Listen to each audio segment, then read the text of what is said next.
हाँ साईं जोय साहब दायरा तमाम तो मुझे ख्याल में कहना ठो ये मुझी खुशनसीबी है तो मुझी सॼी जेका ज़िंदगी शौरी ज़िंदगी उहा सिंध जे ॿिनि वॾनि माण्हुनि सां तमामु वेझिड़ाई हुई। हिकिड़ो परिया साहब हो, ॿियो साईं जोय साहब। ऐं जोय साहब सां तमामु घर जे भाती वरिता, मूंखे तमामु घणो फ़ाइदो औलाद मिलियो। मां हमेशह उनजो पाण खे शागिर्द सॾाईंदे फ़ख्रु महसूसु कंदो आहियां ऐं तमामु वॾो माण्हू। हाणे मां तव्हां सां उन हवाले सां टे ॻाल्हियूं करणु चाहींदुसि। माना हीउ मौज़ू जेको आहे, पहिरियों मौज़ू हूंदो त साईं मोहम्मद इब्राहिम जोयो छाजी पैदावार इंटेलेक्चुअली, माना हुन जी बुनियादी जेका इंस्पिरेशन हुई या बुनियादी जेको उनजो फ्रेमवर्क हो, जेको फ़िक्री ढांचो हो, उहो छाजी पैदावार। हिकिड़ी ॻाल्हि आहे त तव्हांखे साईं जोय साहब जे उभरण जो उसरण जो पस मंज़र सम्झ में अचे ऐं उहो तमामु वॾो मौज़ू आहे। पोइ ईंदासूं साईं जोय साहब जी कयल कारनामनि ते ऐं कंट्रीब्यूशन्स ते ऐं आख़िर में कुझु शख़्सी ॻाल्हियूं बि उनजे लाइ उन हवाले सां, जीअं कल्ह ॻाल्हि कईसीं पली साबित कईसीं। हाणे इहे तव्हां नोट्स वठण जे बजाए तव्हां वधीक ॿुधो वधीक, छो त हिन ते मुंहिंजो किताबु अचे पियो मार्च में, मुंहिंजा ॿ फ़िक्री उस्ताद इन बारे में तव्हां ऐं हूअं बि जाम शयूं लिखियल था पढ़ी सघो था, पर इनखे वधीक फोकस कयो त तव्हां हिनखे इन ॻाल्हि खे सो इहे टे पासा हुआ। हाणे जेकॾहिं तव्हां मूंखां पुछो त छाजी पैदावार हो, जेका मूं ॻाल्हि कई, त चई सघूं था त जोयो साहब यूरोप जी नई सुजाॻीअ जे दौर जी पैदावार हो। यूरोप में हिकिड़ो दौरु आयो जंहिंखे चयो वेंदो आहे रेनेसेंस, जंहिंखे चयो वेंदो आहे निशात सानिया, जंहिंखे चयो वेंदो आहे नई सुजाॻी जो दौरु। ठीकु आहे, उन तमामु घणा माण्हू पैदा कया यूरोप में बि ऐं दुनिया में, जेके उन दौर खां मुतासिर माण्हू हुआ। साईं मोहम्मद इब्राहिम जोयो दरअसल सिंध में उहो पहिरियों माण्हू हो जेको यूरोपी निशात सानिया खां मुतासिर थी उनखे पढ़ी उन मज़ाऊं कयो। दौरु पूरो थी वियो, जोय साहब जी सदीअ में 20वीं सदीअ में उहो दौरु पूरो थी वियो, छो त उहो दौरु 15वीं सदी या 14वीं सदी जे विच धारे खां शुरू थी ऐं 18वीं ताईं पूरो थी। पोइ वरी ॿियूं शयूं आहियूं। इन दौर खे ॿियो नालो ॾिनो वेंदो आहे, उहा आहे जदीदियत, मॉडर्निटी या मॉडर्निज़म, अदब जे माना में घटि ऐं साइंटिफिक ऐं फिलोसॉफिकल माना में, पॉलिटिकल माना में। त हीउ जोयो साहब बि दरअसल असांजे समाज में पहिरियों माण्हू हो जेको उन यूरोपी निशात सानिया खां मुतासिर थी हिते उहे ख़्याल खणी आयो, हू उन खां इंस्पायर्ड हो, हिते उहे सभु तस्वर खणी आयो ऐं उन्हनि अंसरनि, फ़िक्री अंसरनि साईं जोय साहब खे फ़िक्री तरह पैदा कयो। हाणे वक़्ती तरह असां जोय साहब खे पासीरो रखे जॾहिं सम्झूं त उहो दौरु आहे छा, जंहिंजी पैदावार,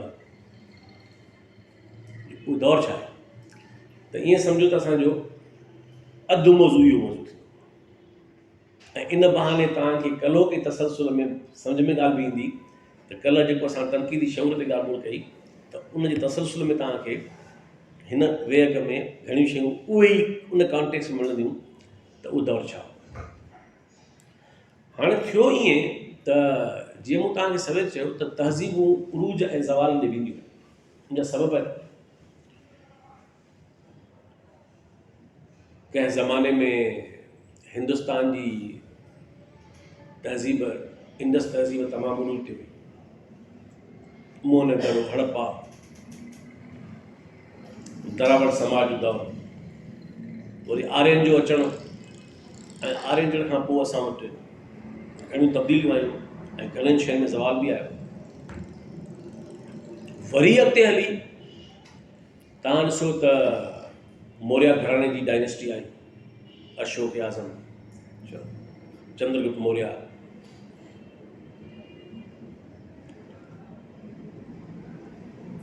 वरी अॻिते हली तव्हां ॾिसंदव त उहो ज़वाल में अची वरी उन्हनि जे ख़िलाफ़ु जेका आर्याई जेको मज़हब हिते डेवलप थियो, ब्राह्मण परस्ती वारो, ब्राह्मण खत्री मथियों तबिको हेठियां थी विया अनटचेबल अछूत, इहो निज़ाम असां वटि कोन हो पहिरीं। इहो असांजे असलोके निज़ाम में त इहो कोन हो, असलोके दरावड़ समाज में कोन हो ईअं। असांजे वॾो ज़मानो तारीख़ जो दरावड़ समाज न, पर वरी ॿाहिरियां माण्हू आया, निज़ाम ठाहियो त बाबा हे हुक्मरान तबिका आहिनि, हे रूहानी तबिको आहे ब्राह्मण जो, हे खत्री हुक्मरान तबिको आहे, हे बाक़ी जेके छूत अछूत आहे। पर गौतम बुद्ध जी तारीख़ सॼी जेका आहे उहो उनजे ख़िलाफ़ु आहे। गौतम बुद्ध खे माण्हू मज़हब सम्झो आहे, गौतम बुद्ध को मज़हब ठाहिण कोन आयो। गौतम बुद्ध दरअसल उन ब्राह्मण परस्ती वारे निज़ाम जे ख़िलाफ़ु बाग़ियाना तहरीक कई, ऐं उहो मुफ़क़िर हो, उहो क्रिटिकल थिंकर हो, ठीकु आहे। ईअं ई महावीर खे बि असां जेतोणीकि को नेचुरलिस्ट हो, पर उन खे चई सघूं था त उहो क्रिटिकल थिंकर हो। ऐं वरी पोइ अॻिते हली हिन ख़िते में मुस्लमाननि काबू करणु शुरू कयूं, त तक़रीबन 800 साल मुसलसल काबू थींदी रहियूं। मतलब 11वीं सदी में महमूद गज़नवी, वरी गौरी, वरी अमीर तैमूर, वरी अमीर तैमूर जी औलाद मां बाबर 16वीं सदी में, वरी बाबर जे ज़माने में ई उनजे पुट जे ज़माने में वरी ॿिया काऊं शुरू थी वियूं। वरी अॻिते हली 18वीं सदी में अहमद शाह अब्दाली, जंहिंखे शाह वली अल्लाह दावत ॾिनी असां ते हमलो कर, हिंदुस्तान दारुल हरब आहे। वरी नादिर शाह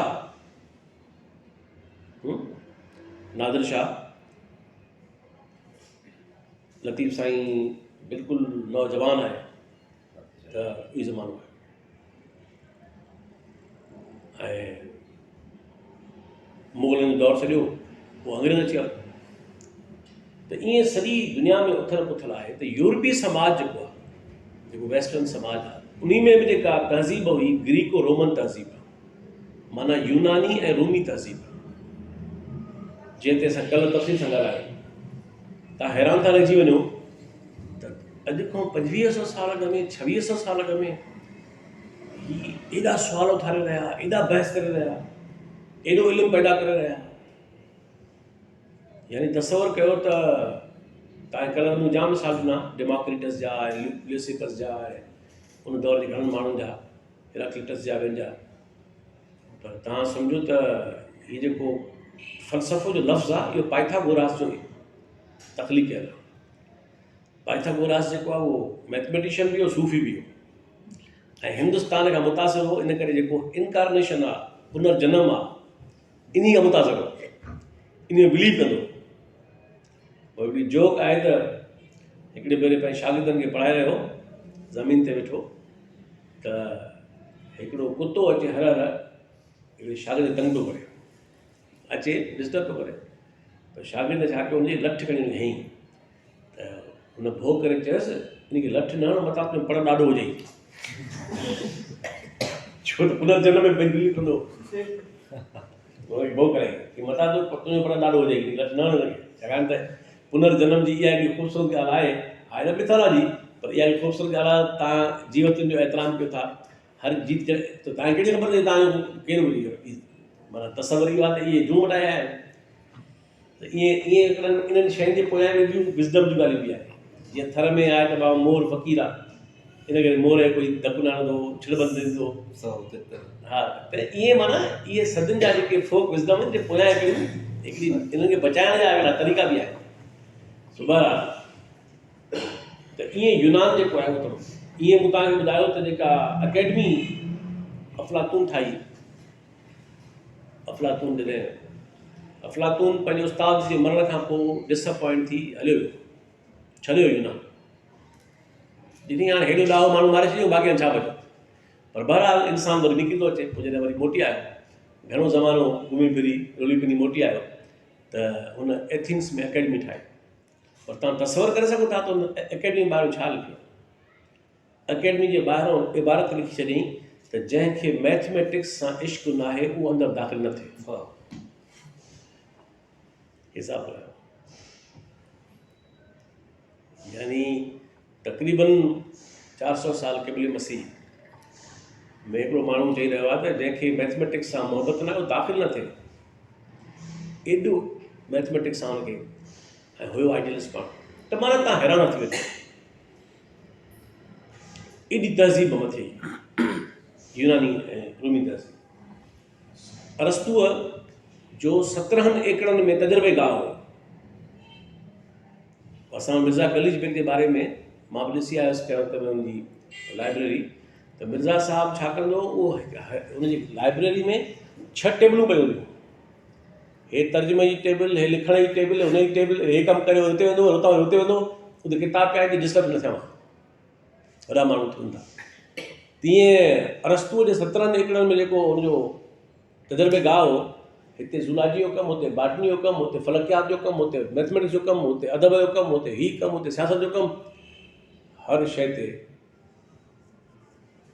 त इहो हिकिड़ो उरूज हो यूनानी ऐं रोमी तहज़ीब जो। वर्जिल पहिरीं सदी में रोमी तहज़ीब में,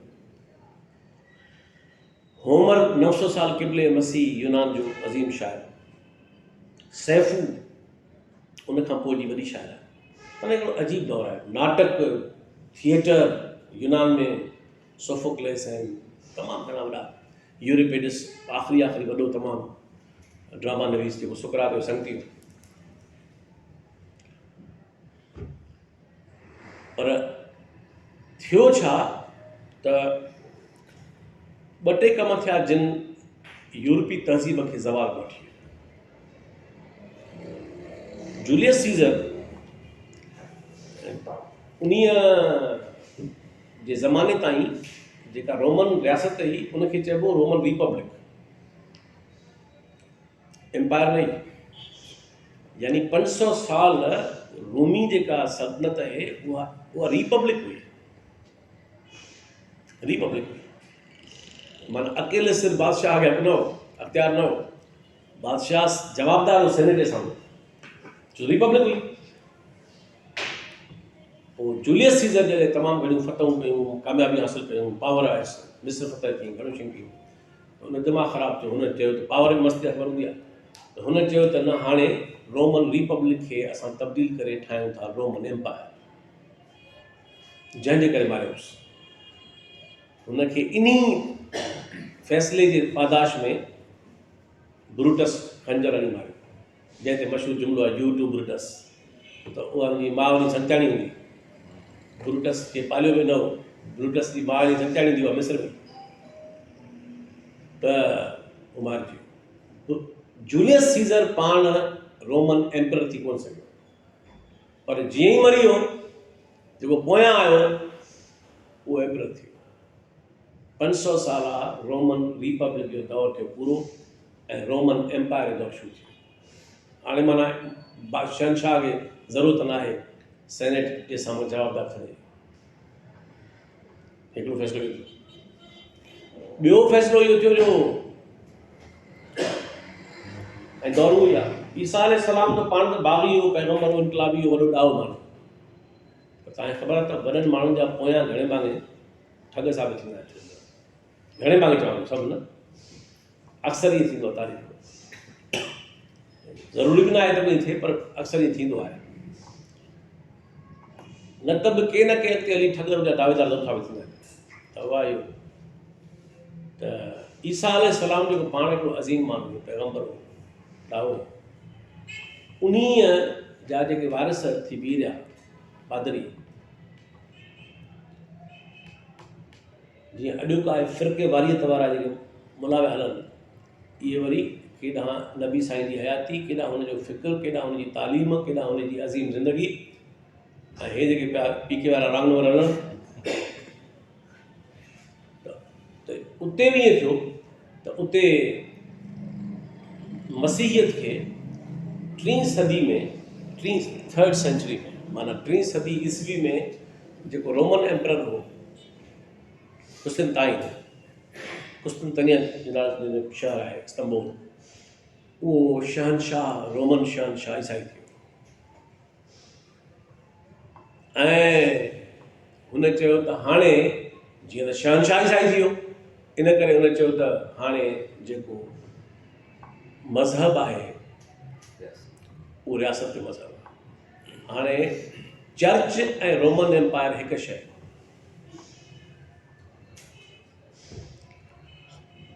हिकिड़े पासे रोमन एम्पायर ठही वई, ॿिए पासे तव्हां ॾिठो त मसीहियत खे ऑफिशियल मज़हब करार ॾिनो वियो रोमन एम्पायर जो, माना मज़हब जो इस्तेमालु करणु शुरू कयो रियासत, ग़लति नाजाइज़।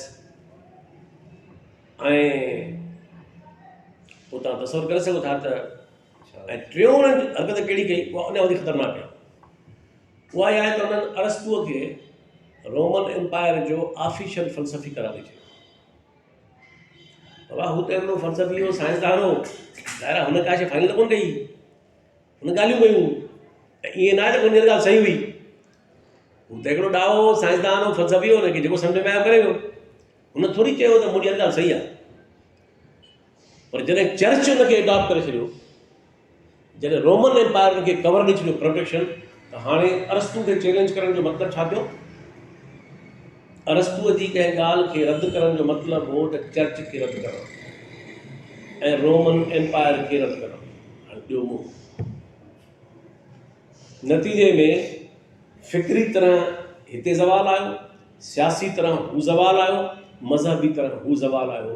इहे 3 अहिड़ियूं शयूं हुयूं जिन यूरोपी रोमन ग्रीको रोमन तहज़ीब खे ज़वाल कयो। इहा ॾाढी अहम ॻाल्हि अथव त तव्हां गौर कंदा कयो त इहे तहज़ीबूं ऐं क़ौमूं छो थियूं ज़वाल ऐं उरूज में वञनि। इहा ॾाढी अहम ॻाल्हि आहे। सबबु कहिड़ा आहिनि असांखे बि गौर करणु खपे सिंध जी तारीख़ में। इन करे मां कल्ह चवां त रुगो रोमांटिक अंदाज़ सां तारीख़ खे डील करणु इहा तारीख़ सां ज़्यादती आहे। अकुलु इस्तेमालु कंदो त माण्हू अचे, माण्हू फ़ख्रु कंदो, अचे फ़ख्रु कंदो, रोमांस पैदा कंदो त माण्हू न पढ़ाईंदो। माण्हू क्रिटिकल, जीअं ई रोमांस आयो क्रिटिकल लेंस ईंदो आहे। रोमांस बहितरीन आहे, शाइरी में बहितरीन आहे। ठोस इल्मनि में रोमांस आणींदव त उहो ॻाल्हि तनक़ीदी शौक़ बि न सघंदो, साइंटिफिक सोच बीहंदी। ऐं सिंध जी तारीख़ में प्रॉब्लम इहो आहे, अञा ताईं असांजी तारीख़ रोमांस मां कोन थी निकिरे। रोमांस मां निकिरे त हुन में असेसमेंट थिए न त किथे ग़लति कमु कयासीं, कहिड़ी ॻाल्हि में गुथासीं, कहिड़ी ॻाल्हियूं ग़लतियूं थियूं, कहिड़ी ॻाल्हि थियो छा जो असांजी सिंधू तहज़ीब हुई ज़वाल वई। ओके, सो इहा सॼी सूरत हाल ठही ऐं यूरोपी समाज ऊंदहि में बुॾी वियो। इनखे चयो वेंदो आहे डार्क एजिस, ऊंदहि। माना यूरोपी समाज सॼो जहालत में, अक़ीदे परस्तीअ में, औहाम परस्तीअ में। हाणे तव्हां ॾिसो जेको जेको टिकसाट ठहियो उहो कहिड़ो, जे पिया तव्हां ॻाल्हायो पादरीअ ते ऐं चर्च ते, त रियासत पादर खे वेठी आहे। त इहो त मुमकिन न आहे, तव्हां अख़्तियार न आहे। तव्हां कीअं था, जे था ॻाल्हायो रियासत ते त पादरी जो बीठो आहे, जे था ॻाल्हायो रियासत जे बारे में त इहा ग़लति आहे त पादरी जो बीठो आहे, फतवा।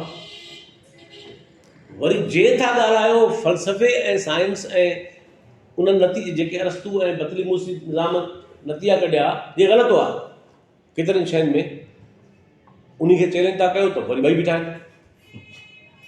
पादरी बीठो आहे त इहो मुर्तद आहे, उहो बीठो आहे त इहो। इन करे हाणे ॿुधायो त घिटियूं सभु बंदि करे छॾियूं। जिते बि सोच ऐं फ़िक्र जूं आज़ादीअ जूं राहूं बंदि थी वेंदियूं, उते समाज ग़रक़ थी ॿुॾी वेंदा। हे मुस्लमाननि जो जेको आलमी तौर ते ज़वाल जो दौरु पियो हले, उन सबबु ई इहो आहे। वॾो ॾे जो अरब आबादी आहे, 50 जा मुल्क आहिनि, जे इहे जदीद सोच जा हामिल हुजनि, उते सही सियासी निज़ाम हुजनि, भला ॿियो न भला जमहूरी निज़ाम हुजनि, भला उते यूनिवर्सिटियूं ऐं तालीम हुजे, उते अक़ीदे परस्ती न हुजे। आम तव्हां तसवर कयो त मुस्लमान कहिड़ी कुवत थी उभरी सघनि था दुनिया में मुआ कनि, छो त हुन खां चढ़नि न हुन खां मुल्क खां त अॻिते अथनि, हुन मञा चढ़नि त अॻिते अथनि न।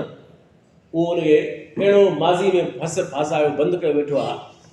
हाणे मुस्लमाननि वटि वधि में वधि ॻाल्हि कहिड़ी आहे, अॻे वाह जो कमु थींदो, अॻे मुस्लमान भला हूंदा, अॻे बादशाह भला हूंदा, कहिड़े दौर में भला हूंदा, भला बि हूंदा ख़राब बि हूंदा, ॾिसणो खपे न। पर हिकिड़ी माज़ी जी नरगसियत में फासाए छॾियो आहे हुनखे, माज़ी परस्तीअ में, ऐं नतीजे में तारीख़ जो ज़वाल में। सो इन करे यूरोपी तारीख़ 1000 साल दौर में उनखे चवनि था डार्क एजिस, ऊंदा दौर। हाणे उन ऊंदाहे दौर जेको 4हीं सदी 3 सदी खां शुरू थी वियो,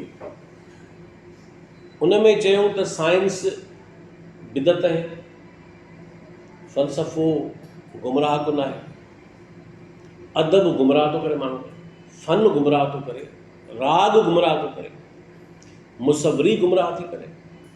हर उहा शइ जेका इंसान खे आज़ादी बख़्शे थी, इंसान जे तख़लीक़ी सलाहियतुनि खे, तनक़ीद सलाहियतुनि खे अॻिते करे थी, उहा सॼी जो सॼी बातिल आहे, ग़लति आहे, उहा बंदिश आहे। हुननि हिकिड़ो मफ़रूज़ो ठाहियो त इंसान ॼाए ॼम खां ॾोहारी आहे। पुछो हल कहिड़ो आहे? चए हल इहो आहे त हिनखे कंहिं बि माना में आज़ादु न छॾियो वञे, त जीअं हे घणा गुनाह न करे सघे। जेतिरो ग़ुलाम हूंदो हुननि जो ख़्यालु इहो त ओतिरो ई घटि गुनाह कंदो। ग़ुलाम कंहिंजो हुजे? ग़ुलाम हुजे पादरी जो ऐं बादशाह। पादरी खे ॻाल्हाए त बादशाह थी बीहंदो, बादशाह खे ॻाल्हाए त पादरी थी बीहंदो। हिक ॿिए खे सिंधी में चइबो आहे त जिते लोभी हूंदा त ठोगी बुख न मरंदा। असांजा पाक आहिनि, हिकिड़ा जुगाड़ी ॿियनि जुगाड़ियुनि जा मुहाफ़िज़ आहिनि। हिकिड़े जुगाड़ियुनि खे हथो ॿिया उथे पियो, हुनखे हथो हुतां पियो। ऐं हिते बि तव्हां ॾिसंदा हूंदो ईअं आहे, तव्हां सम्झी विया हूंदो, सॼी ॻाल्हि सम्झी विया हूंदो। ऐं हिन वक़्तु हिंदुस्तान में ईअं थी रहियो आहे, लोभी ऐं ठोगी जी वजह पाण यारी आहे, वरी पाण संगत आहे, सॼे समाज हींअर पाण। बहरहाल हाणे इन सॼे ऊंदाहे दौर मां जॾहिं यूरोपी समाज निकितो त उनखे चइबो आहे नई सुजाॻीअ जो दौरु। माना इहा सुजाॻी पहिरियों दफ़ो कोन आई हुई, इहा पहिरीं हुई, उहा खसिजी वई, हाणे वरी नए रूप में ज़ाहिर थी। इन करे चइबो आहे रीनेसांस, नई सुजाॻी जो दौरु। ऐं मुंहिंजो हिकिड़ो किताबु आहे अदब सियासत ऐं सिंधी समाज, उन में हिकिड़ो लेक्चर जेको घणो अॻु में मूं कयो पब्लिश में, उहो उन में छपियल फॉर्म में आहे। मूं वटि उहो किताबु सॉफ्ट में पियो आहे, हार्ड में मार्केट में कोन्हे, त छपे हुनखे 16 साल थी विया। उन तफ़सील सां आहे, मां तव्हां ॾेई सघां त उहो किताबु जंहिं खपे त मां तव्हांखे व्हाट्सएप करे सघां, ऐं ऑनलाइन में मिली वेंदी, उन तफ़सील सां आहे। ॿी किताब बि आहिनि, किताब खोट न आहे, तव्हां ॿिया किताब पढ़ी सघो था। हाणे जेको उहो सॼो दौरु हो, उन में छा छा थियो मां तव्हांखे मुख़्तसिर ॿुधायां, त पोइ तव्हांखे सम्झ में बहितर ईंदो त जोयो साहिब जी सिंध जे समाज में अहमियत कहिड़ी हुई, हुन छा कयो जो जंहिंजे करे जोयो साहिब जी एॾी अहमियत आहे।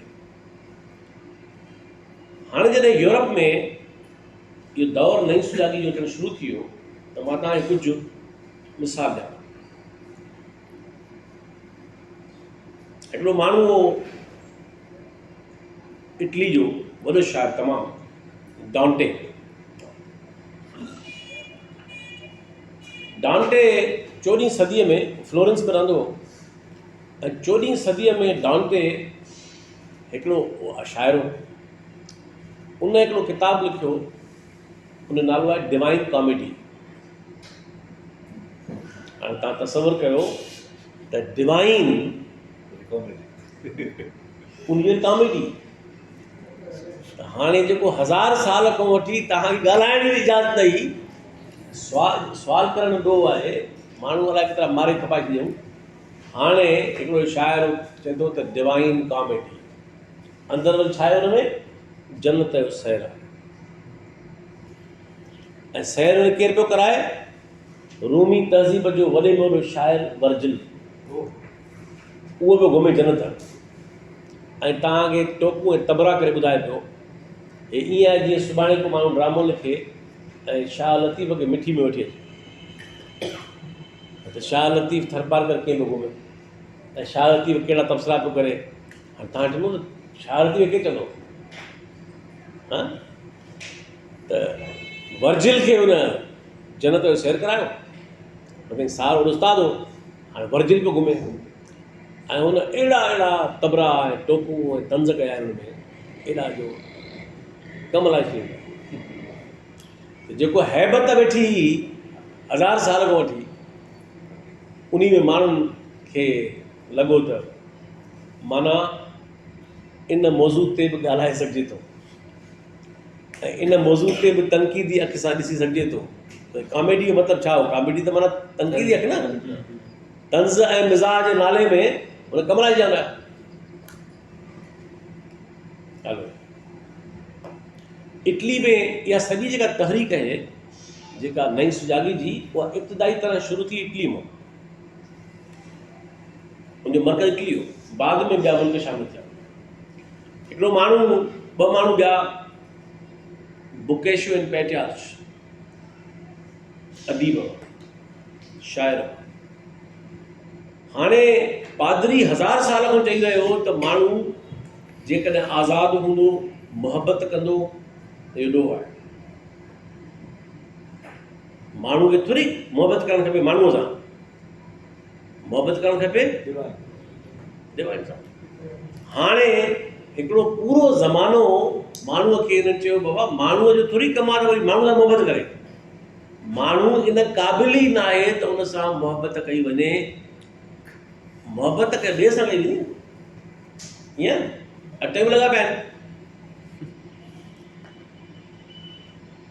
हाणे बुकेश ऐं पैटियाज न चैलेंज कयो बज़ाहिर पादरी खे, न चैलेंज कयूं रियासत खे, न चैलेंज कयूं चर्च खे, पर अहिड़ा ख़त लिखियऊं, शेर लिखियऊं, अखाणियूं लिखियऊं, जंहिंमें माण्हू मुहबत करे,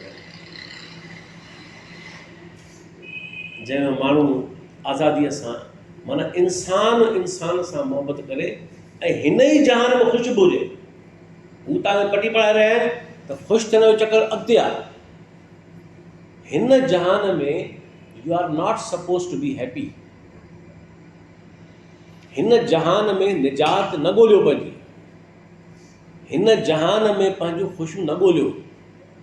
तव्हांजो इहो सेमेस्टर पास करे अॻिते वेंदव त पोइ कंदव इहो। हिन जहान में छाजी ज़िंदगी, छाजी दिलि लॻाइणु, छाजी मुहबत करणु, छाजो इश्क करणु, छाजो ख़ुशि थियणु, इहे सभु तव्हांखे गुमराह कंदियूं आहिनि। हाणे बुकेश ऐं पैटियाज बिना कंहिं टच करण जे डायरेक्टली हुन पंहिंजे अदब जे ज़रिए माण्हुनि खे ॿुधायो त ईअं बि थी सघिजे थो। तव्हां गौर कयो आहे हिकिड़ी ॻाल्हि ते, त हिकिड़ी पेंटिंग आहे मोनालिसा जी, दा विंची ठाही, उन में कहिड़ो कमाल आहे जो एॾी मशहूरु थी आहे। जे हींअर ठाहिजे अहिड़ी पेंटिंग, उन में कहिड़ो कमाल थी।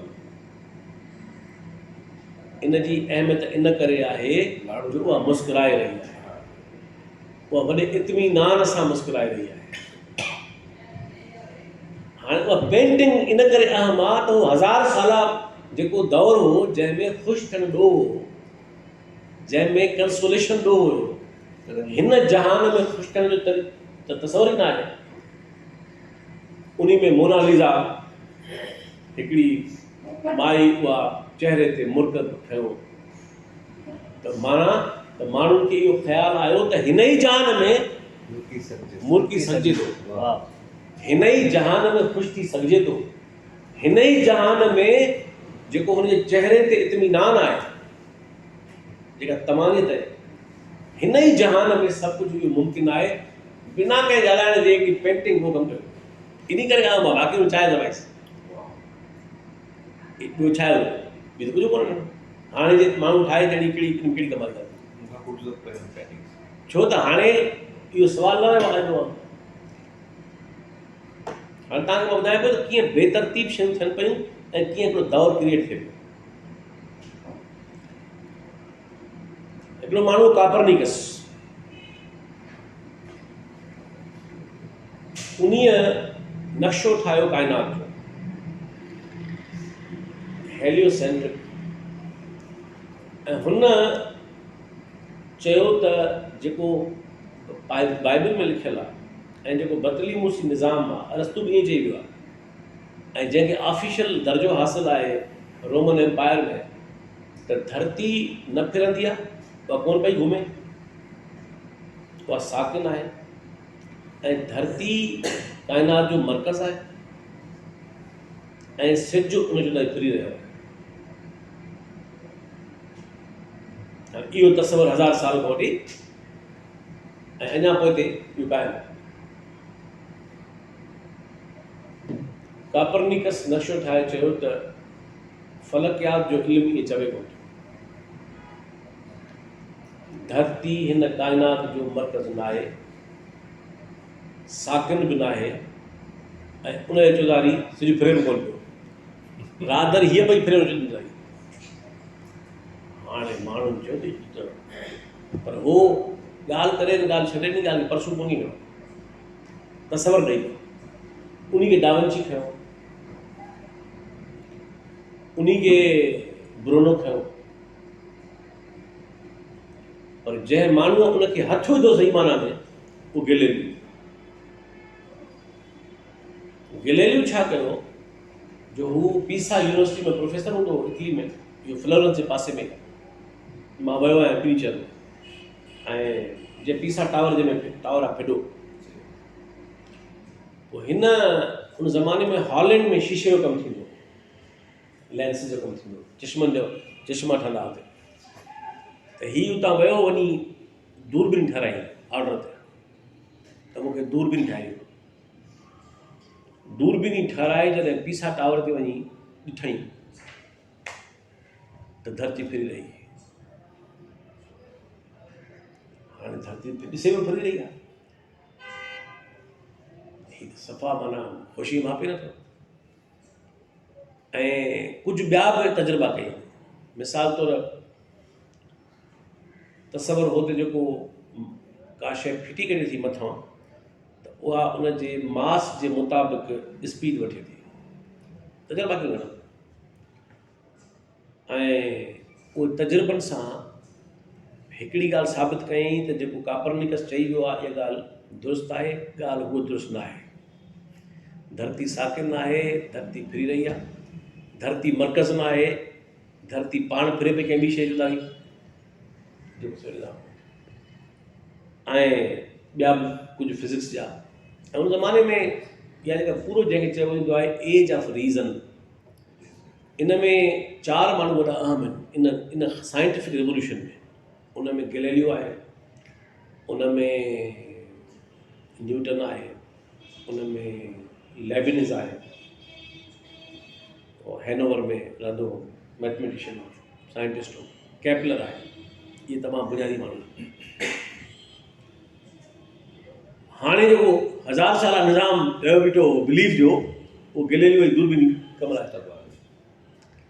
ऐं हो जे कंज़र्वेटिव जेके माण्हू हूंदा उहे चवंदा हुआ दूरबीनी कूड़ी आहे, बाइबल सचो आहे। उहा ॻाल्हि सही आहे, दूरबीनी कूड़ी आहे, जीअं माण्हू न मञंदा आहिनि, पर बहरहाल दूरबीनी कम लाइ छॾियो। इन करे चयो वेंदो आहे त अरस्तू उन ॾींहुं न मरी वियो हो जंहिं ॾींहुं तबई तरह मरी वियो। अरस्तू उन ॾींहुं मरी वियो हो जंहिं ॾींहुं हुनजो तसवुरु ग़लति साबित थियो। इनखे चयो वेंदो आहे डेथ ऑफ एरिस्टोटल। इहो असुल में अरस्तू जो मौत तॾहिं थियो।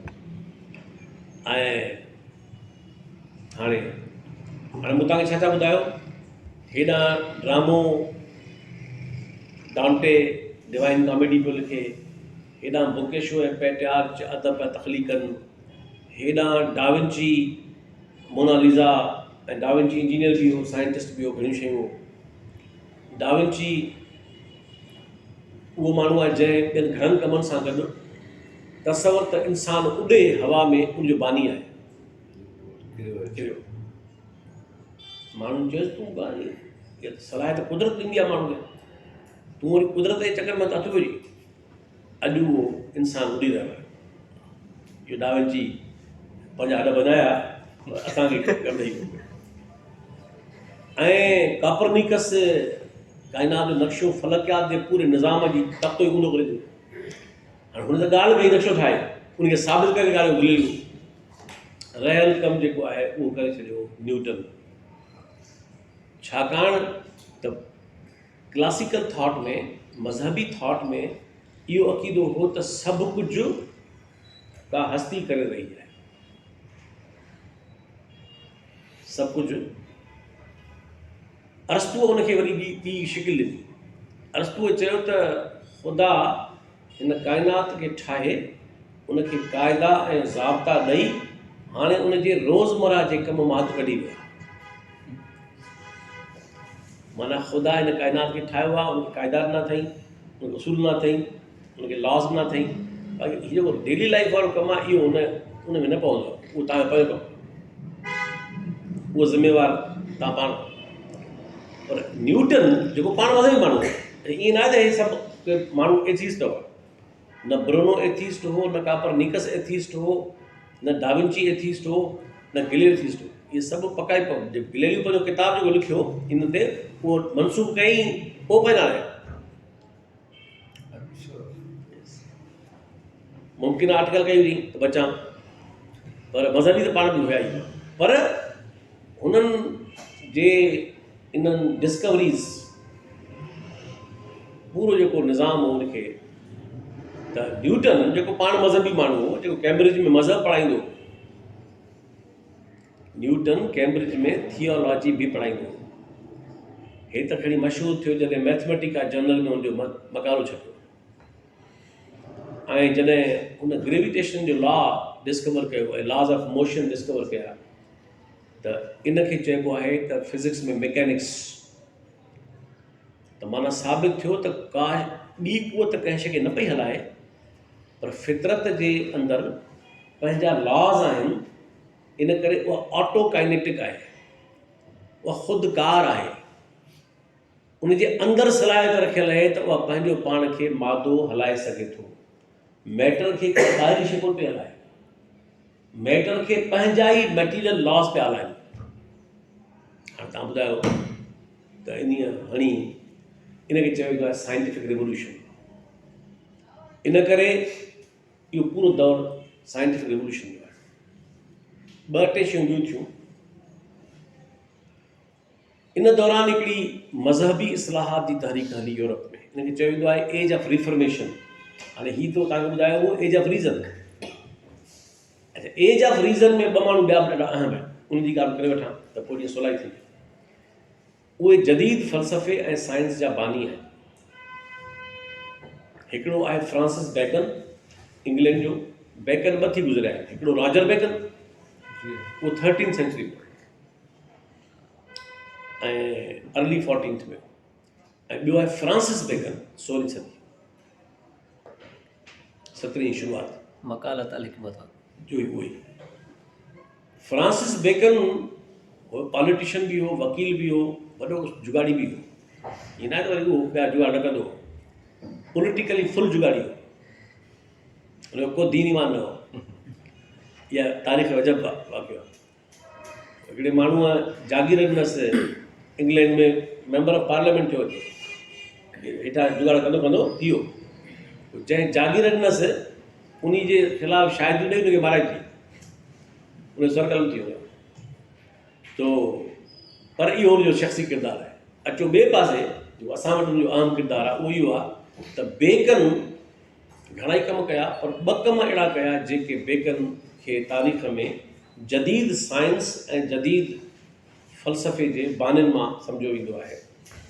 उन में हिकिड़ो त हुन अरस्तू जे निज़ाम खे तनक़ीद कई ऐं हुन चयो त अरस्तूअ जी जेका टेलियोलॉजी आहे, हाणे इहो टर्म मां सम्झायां थो। टेलियोलॉजी जो मतिलबु आहे त अरस्तूअ हिकिड़े तसवर खे मुनज़िम कयो, उहो इहो आहे त हिन काइनात ऐं ज़िंदगी जे पोयां को मक़सदु रखियलु आहे। जॾहिं त हक़ीक़त में उनजो को मक़सदु रखंदा आहे, पर हुन चयो त इहो मक़सदु रखियलु आहे। अरस्तूअ चयो, हिन बेकन चयो त अरस्तू अज़ीम फ़लसफ़ी हो, को शक न आहे, साइंसदान हो, पर हुन साइंस में मक़सदियत रखे साइंटिफिक इंक्वायरी खे बीहारे छॾियो।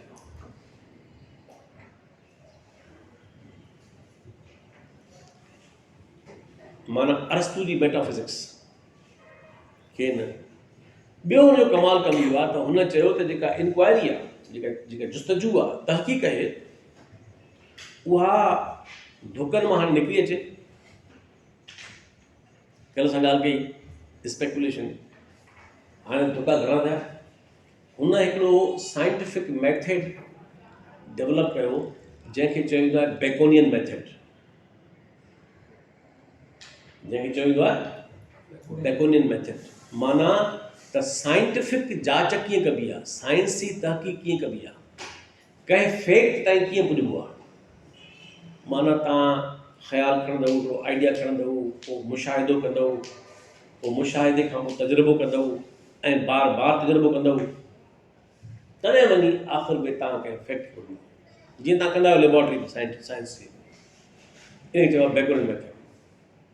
इहो बि age of scientific revolution, age of reason जे बाननि में आहे। ॿियो माण्हू डेकार्ट आहे, इहो तमामु वॾो फ़लसफ़ी हो ऐं मैथमेटिशियन हो, ऐं जंहिंजो मशहूरु जुमिलो आहे त मां सोचां थो मां इन करे आहियां।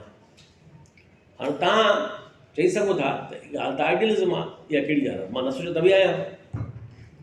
जेकॾहिं मां न बि सोचां त बि मां आहियां, सही न। पोइ इहा वरी कहिड़ी कमरी ॻाल्हि कई। इन ॻाल्हि जी अहमियत उन दौर जे निस्बत सां आहे, जेका मूं तव्हांखे कल्ह ॻाल्हि चई। जॾहिं चए थो आहे त आइडियलिज़म, त I think therefore I am, हालांकि हक़ीक़त ईअं न आहे। Even if you don't think you are there. पर इन जो मतिलबु इहो हो, जेका कल्ह ॻाल्हि कईसीं पे, त जीअं त उहो फ़लसफ़ी हो, जीअं त उहो मैथमेटिशियन हो, इन करे उहो इंसानी जे शऊरी ॻाल्हि करे रहियो वजूद जी। हिकिड़ो इंसान जो फ़िक्र जिस्मानी वजूद आहे, उहो आहे, मां न बि सोचियो त आहे, पर इते डेकार्ट इंसान जे शऊरी वजूद खे अहमियत ॾेई रहियो त तूं सोचींदे तॾहिं तूं हूंदे। जेको माण्हू असांजे आस पास माण्हू हूंदा आहिनि त सही न, पर छा वाक़ई आहिनि उहे? सोचींदी हूंदा कॾहिं बार। सो इहे माण्हू थिया। हिकिड़ी ॿी शइ जेका तव्हांखे सम्झणु ज़रूरी आहे, उहा इहा आहे त हाणे जो मुख़्तलिफ़ शयूं, अदब, art, engineering, painting and science, philosophy, हाणे अचो वरी मज़हबी इस्लाह जी तारीख़। कैथोलिक जेका चर्च हुई, जेका एॾी ऑर्थोडॉक्स हुई, एतिरी तंग नज़र हुई, हर शइ खे झले रही, फ़लसफ़ो न कयो, साइंस न, कुझु बि न कयो। तव्हांखे ख़बर आहे, हैरान तव्हां थी वेंदव त वेंदे पादरी एतिरो अॻिते वधी विया माण्हू खे गुमराह करण में, जो जन्नत जा सर्टिफिकेट ॾींदा पैसनि ते। यानी माण्हू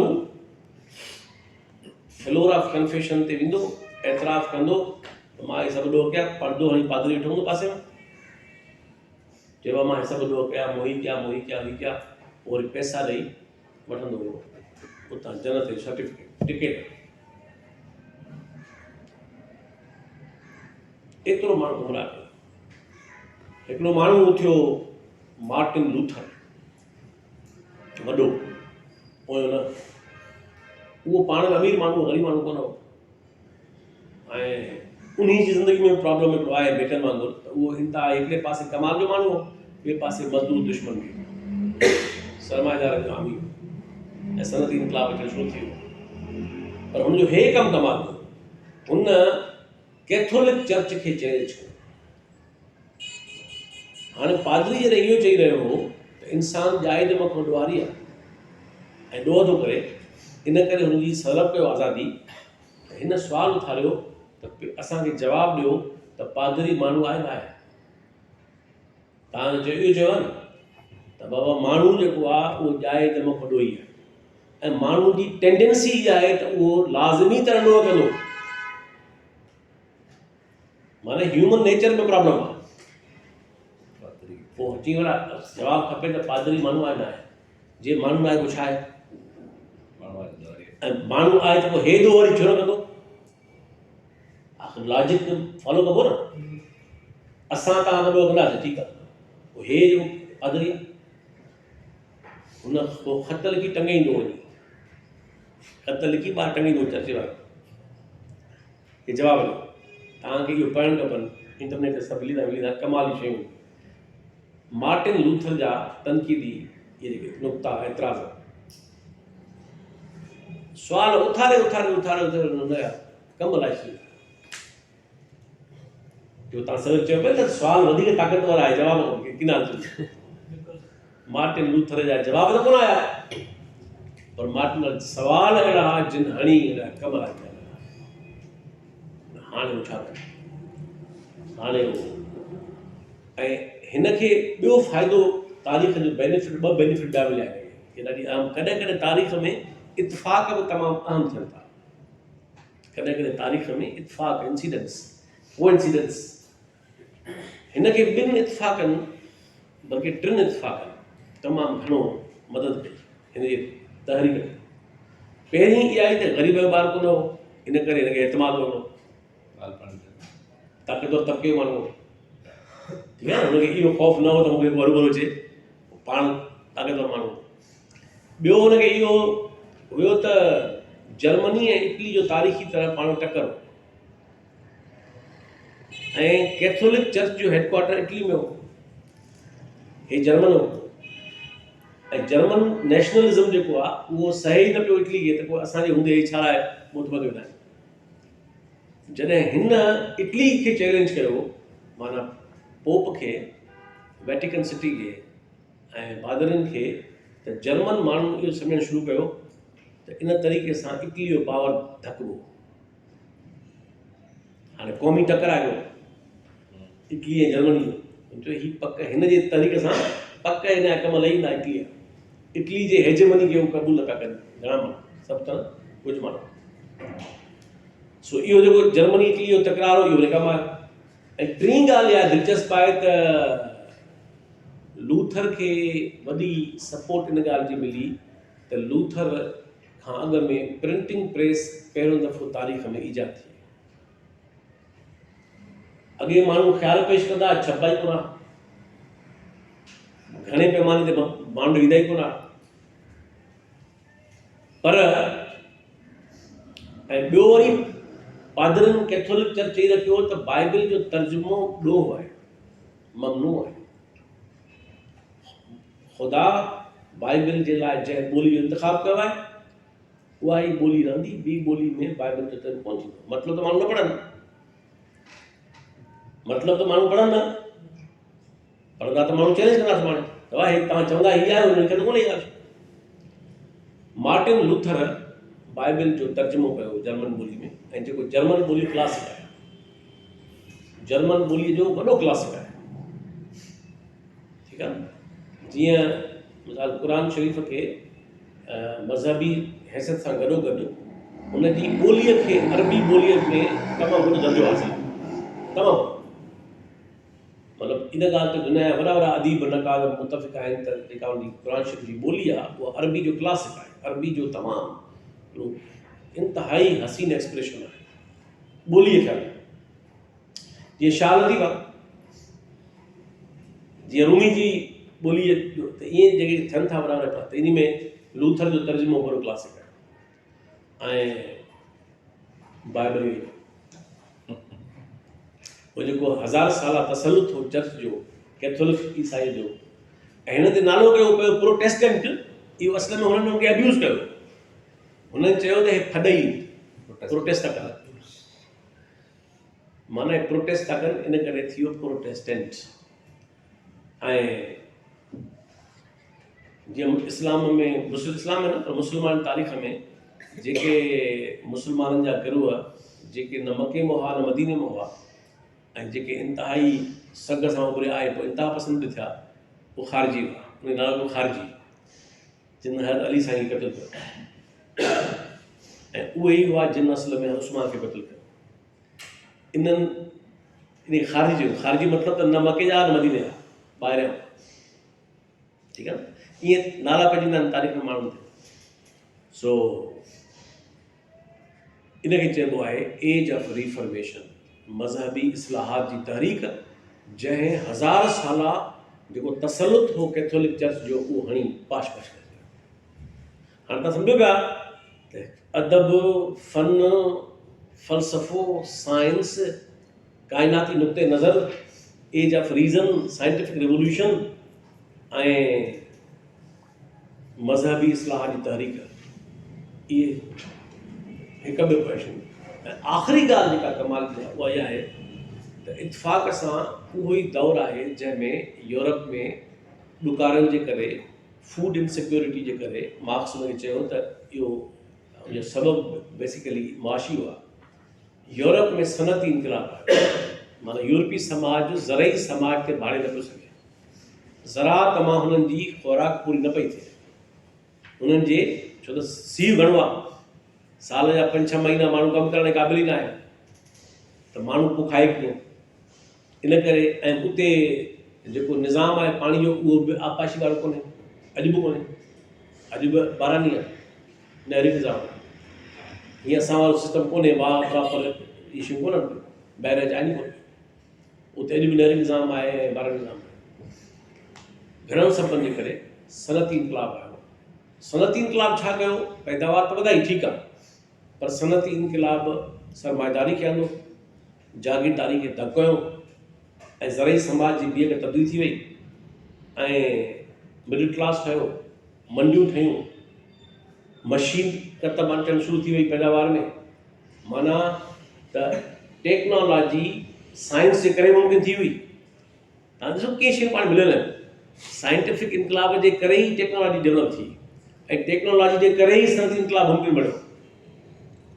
इहे सभु शयूं पाण में गॾु गॾु ऐं अल्टीमेटली इन्हनि सभिनी शयुनि जेको सॼो पैदा कयो उहो ज़ाहिर आहे त वञी फाइनली सियासी शऊर में शयूं तब्दील थियूं, जंहिंजो नतीजो इनक़लाब फ्रांस हो। 1789 में यूरोप में, फ्रांस में जागीरदार शाही जो ढींगो ढेरी थियो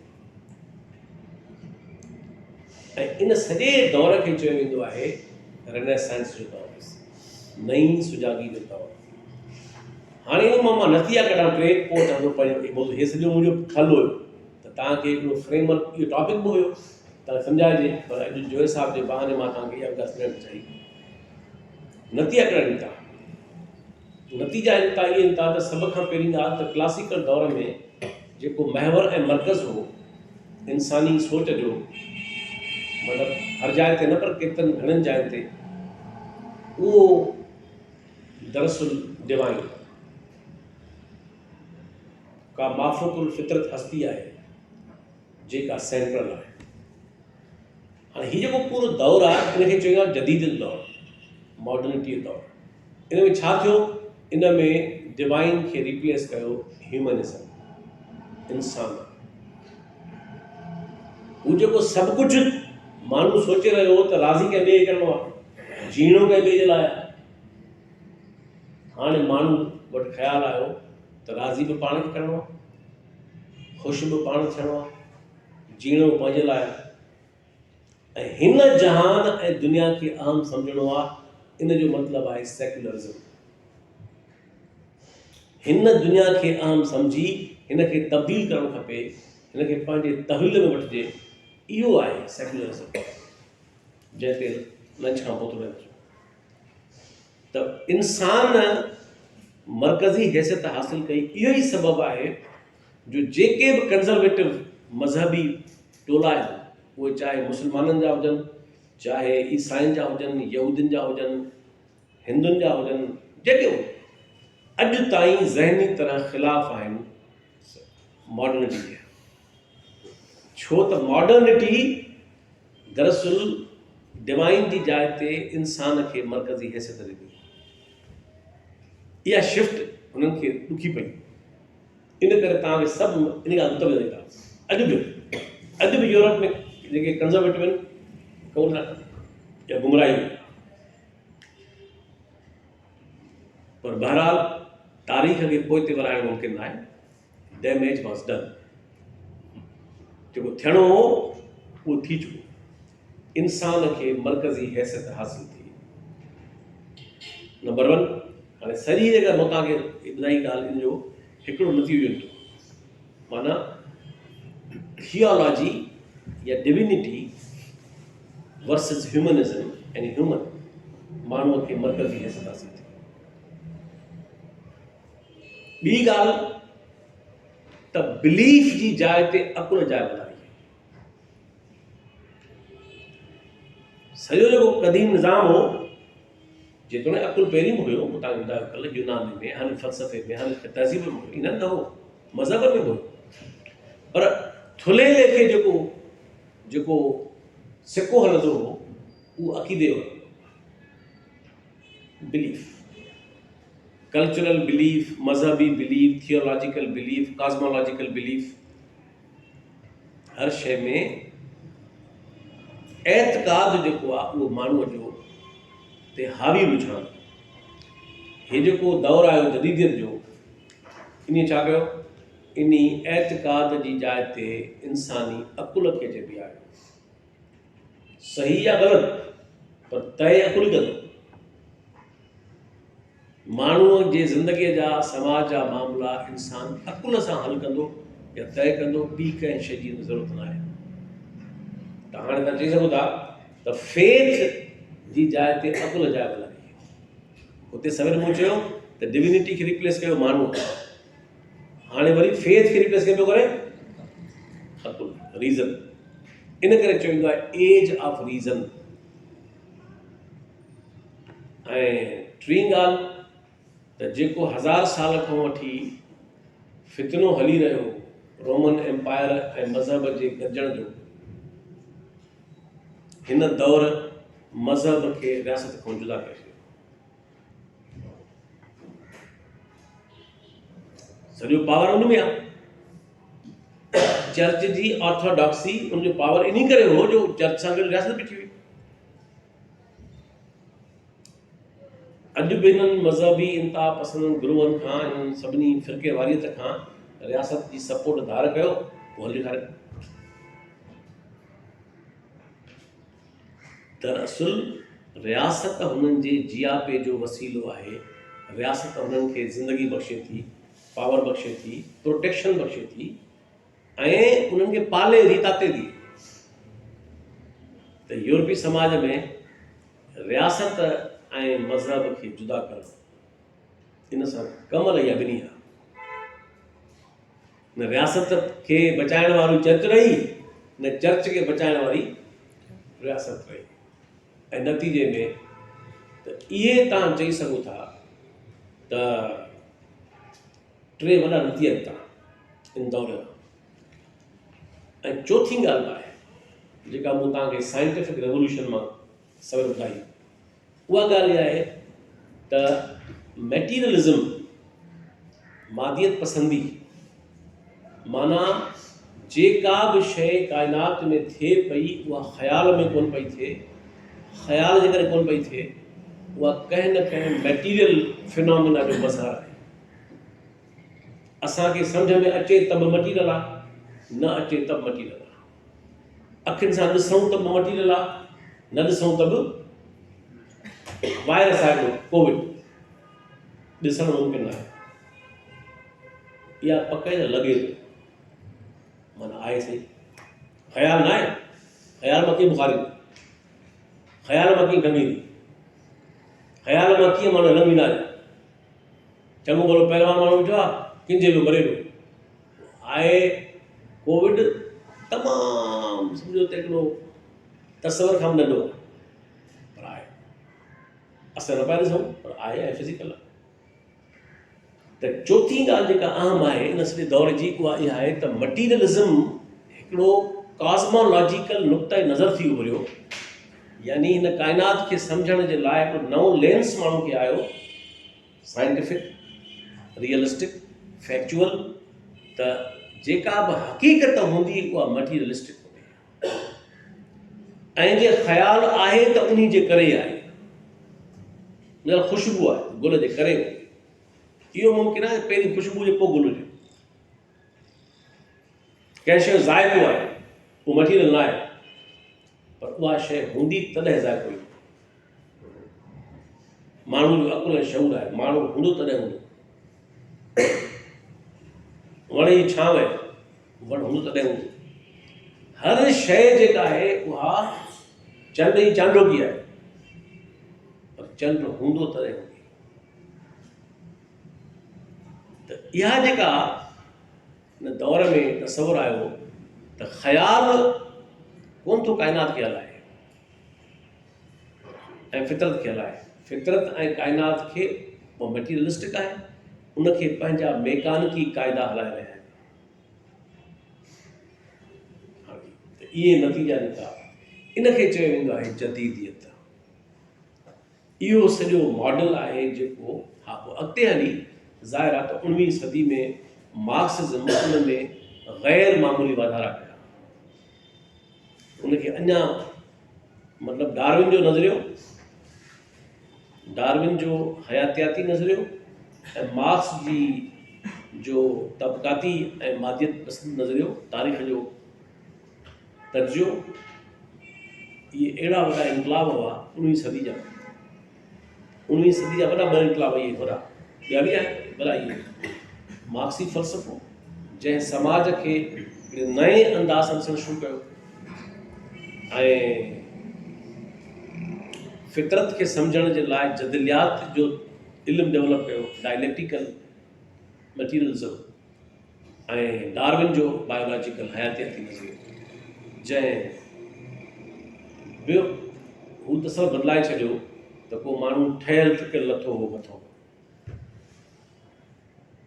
हर शइ एवोल्यूशन मां थी अचे, हर शइ लखें सालनि जे हयातियाती एवोल्यूशन जे करे आहे ऐं एवोल्यूशन ऑनगोइंग आहे, ॿी जीवन में। ठीकु आहे, सो इन सॼे दौर खे चयो वेंदो आहे, इहो दौरु आहे जदीदियत जो। त हाणे मुंहिंजे लाइ कमु सवलो थी वियो तव्हांजे इन फ्रेमवर्क खां पोइ त जोयो साहब जी अहमियत छा बि आहे। हाणे इहा ॻाल्हि सम्झ अचे थी। जेकॾहिं तव्हांखे इन हवाले सां को सुवाल आहे त हींअर करे सघो था, त पोइ मां साईं जो हिसाब ते आख़िरी अधु कलाकु ॻाल्हि करे पोइ वफ़ो कयूं। जे तव्हांखे रेनेसेंस पीरियड, जदीद यूरोप में नई सुजागी जो दौरु कीअं आयो ऐं छा छा उन में हुयो, तव्हांखे उन में को अञा वधीक कंफ्यूजन का ॻाल्हि, त तव्हां मूंखां सवाल करे सघो था या पाण ॻाल्हि करे सघो था, त पोइ अॻिते वो मॉडर्निज्म है हिनजी डेफिनेशन छा थींदी? जीअं तव्हां चयो त हुन जेके शिक्षा यूज़ थी सघो त जेके असांजा अॻिते कंट्रीज़ आहिनि उहो मतिलबु डिवाइन ते कोन बिल्ड कंदी मॉडर्निज्म ईअं आहे त उहे पंहिंजी पाण में करते, पंहिंजी पाण में अचे, तॾहिं उहे थोरा पाण करते ऐसी भी ॾिसो, जदीद जो मतिलबु ॿियो आहे, जदीदियत जो मतिलबु ॿियो आहे ऐं मॉडर्निज्म जो मतिलबु ॿियो आहे। ये 3 मुख़्तलिफ़ शयूं। जदीद शइ त हाणे का शइ आहे, का बि शइ जदीद आहे, उहा नई शइ। पर जेको तव्हां इस्तेमालु कयो टर्म मॉडर्निज़म, इहो त असां हींअर तव्हां सम्झो त जेको मीर ख़ास में हींअर फ़िक्री स्कूल थियो, उन में रिकॉर्ड बि थियो उहो लेक्चर, उहो मुंहिंजे वाल ते पिया आहिनि, ॿियनि ते पिया आहिनि, त उन में तव्हांखे तफ़सील सां उहो मिलंदो ॿुधण लाइ। पर मॉडर्निज़म का हिकु नालो न आहे नज़रिए, मॉडर्निज़म का हिकु थ्योरी न आहे। मॉडर्निज़म इन्हनि 4-5 थ्योरीज़ जो मजमूओ आहे तव्हां ॿुधायो। माना एज ऑफ इनलाइटमेंट मॉडर्निज़म आहे, एज ऑफ रीज़न मॉडर्निज़म आहे, एज ऑफ रिफॉर्मेशन मॉडर्निज़म आहे, सेक्युलरिज़म मॉडर्निज़म आहे, ऐं आख़िरी ॻाल्हि त मटीरियलिज़म, इहो पैदावार आहे मॉडर्निज़म नए सेंस में। अञा बि ॻाल्हि त जेका बोर्जुआ डेमोक्रेसी जो तस्वर आयो, उहो बि पैदावार मॉडर्निज़म जी आहे। ठीकु, मतलब जेको एतिरनि शयुनि जेका हिते दौर आया हुननि जो जेको रिज़ल्ट निकिरियो पाण मूंखे चवणो त इहो मॉडर्निज़म जे न इहे त हा, इहे जेके नतीजा आया, ही 4-5 नज़रिया जेके आहिनि 6, इहे त कुल मिलाए चइबो मॉडर्निज़म। पर इन्हनि जे करे जेको समाज तब्दील थियो ऐं जेको दौरु आयो, उनखे चइबो आहे मॉडर्निटी। ठीकु आहे न, इनखे चइबो आहे जदीदियत। त जदीदियत हिकिड़ी सिचुएशन आहे, जदीदियत को नज़रियो न आहे, जदीदियत हिकिड़ी सिचुएशन आहे। जीअं मिसाल पोस्ट मॉडर्निज़म आहे, उहो बि हिकु नज़रियो न आहे, उहा हिकिड़ी सूरत हाल आहे जंहिंमें माण्हू दाख़िल थो थी वञे। टेक्नोलॉजी जो इनकलाब आहे, उहो थ्योरी न आहे, पर हिकिड़ी सिचुएशन आहे जंहिंमें असां सभई दाख़िल थी विया आहियूं। असांखे ख़बर हुजे तब दाख़िल थी विया आहियूं। हिकिड़ो अणपढ़ियल माण्हू गॾु गाॾो थो हलाए या फ्रूट थो खपाए, उहो बि इंटरनेट इस्तेमालु थो करे, ऐं उहो बि सोशल मीडिया ते इंगेज आहे, ऐं उहो बि घणी शयूं करे थो। उनखे ख़बर न आहे कि इहो पोस्ट मॉडर्निज़म छा आहे, पर हू उन सिचुएशन में आहे। ऐं केतिरा अहिड़ा ॿिया पासा आहिनि, हीअं टाइम न घटि आहे, उहो लेक्चर रिकॉर्ड थियो पियो आहे, तव्हां ॿुधी सघो था जेको मुंहिंजी वाल ते हूंदो सर। त हाणे त ॻाल्हि सम्झी जी। त इहे 5-6 नज़रिया इनखे चइबो आहे मॉडर्निज़म। ऐं उनजे करे जेका समाज में तब्दीली आई, जेका सिचुएशन पैदा थी, उन सिचुएशन जो नालो आहे मॉडर्निटी। ठीकु आहे। त तव्हां पहिरियों ज़िक्र कयो की जेका बि रियासत जॾहिं ज़वाल पज़ीर थियणु वेंदी आहे त सफ़ाक वधीक थी वेंदी आहे। त जेकॾहिं असां पंहिंजी रियासत जो मिसाल वठूं त माना हिन 70-74 सालनि जे अरसे में ॿुधायो माना उरूज पज़ीर कॾहिं रही आहे, ऐं असां जेसिताईं छेद कयूं था त ज़वाल ई रहियो आहे, कॾहिं उरूज पातो ई न आहे, ऐं जमूरियत ते महराज ते पहुती कोन। ॿी ॻाल्हि के जंहिं वक़्तु जो तव्हां ज़िक्र कयो कि माना अरस्तू जहिड़ो तरक़ी पसंदि सोच वारो माण्हू, उहो बि उनजो हिसो बणायो वञे रियासत जो नैरेटिव करे। ऐं जेकॾहिं कलीसा आहे ऐं एम्पायर आहे, उहे टई हिकिड़ो बयानु जॾहिं जिन अचे उन्हनि वटि, ऐं उनखां पोइ आहिस्ते आहिस्ते उन रियासत जो ज़वाल थियणु शुरू थी वञे, ऐं उनखां पोइ बग़ावत थी ऐं जीअं तव्हां चओ तो रियासत ऐं मज़हब खे फिटो करे हिकिड़े पासे अलॻि कयो। जॾहिं अलॻि कयो तॾहिं उन्हनि वटि हिकिड़े क़िस्म जी नवाण आई, जदीदियत आई, तई तरक़ी जो कुझु इनिशिएटिव थियो।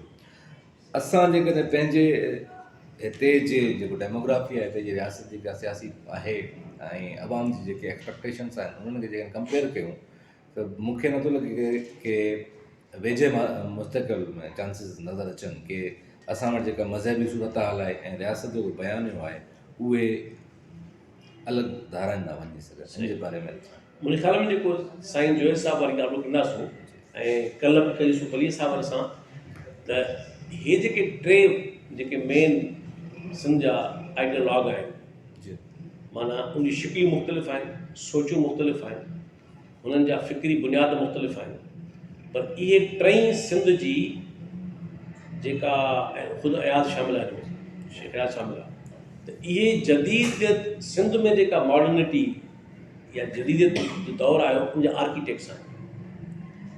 इन्हनि उनखे आर्किटेक्ट करण जी कोशिशि कई आहे, जंहिंमें ॿिया माण्हू बि शामिल आहिनि, उहे ई शामिल न आहिनि। हाणे मां हिन ॻाल्हि ते अचां थो, पर बहितर थींदो त जोइस साहिब वारी ॻाल्हि पूरी कयूं, उन में अची वेंदी। ठीकु। हाणे असां अचूं था हिन ॻाल्हि खे, त तव्हांजे साम्हूं इहो तसवुरु वाज़िह थियो त ही मॉडर्निटी छाखे चइबो आहे। Modernity is not an ideology, modernity is a situation जंहिंमें तव्हां दाख़िल थींदा आहियो। ठीकु आहे न। सियारो नज़रियो न आहे, सिचुएशन आहे, तव्हां दाख़िल थिया वञो। ठीकु आहे।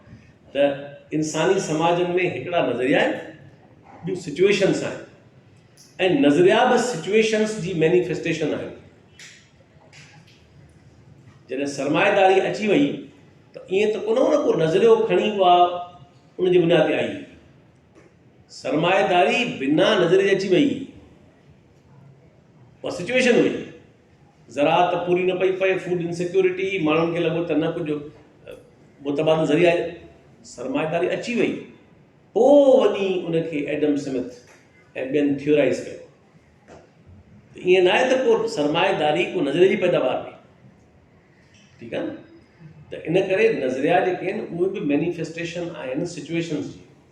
त हाणे चऊं था जेका असांजो मौज़ू हो साईं जोइस साहिब जो, त साईं जोइस साहिबु दरअसल सिंध जे समाज में इन जदीदियत जी पैदावार हो, इन यूरोपी निशात सानिया जी पैदावार हो, ऐं हुन जेको सोचियो त सिंध मुंहिंजे ख़्वाबनि जी, जोइस साहिब जे ख़्वाबनि जी सिंध कहिड़ी, उहा सिंध एग्ज़ैक्टली उहा ई जेका यूरोपी समाज पंहिंजे रेनेसांस मां ठाहे जोड़े बीहारे चुको।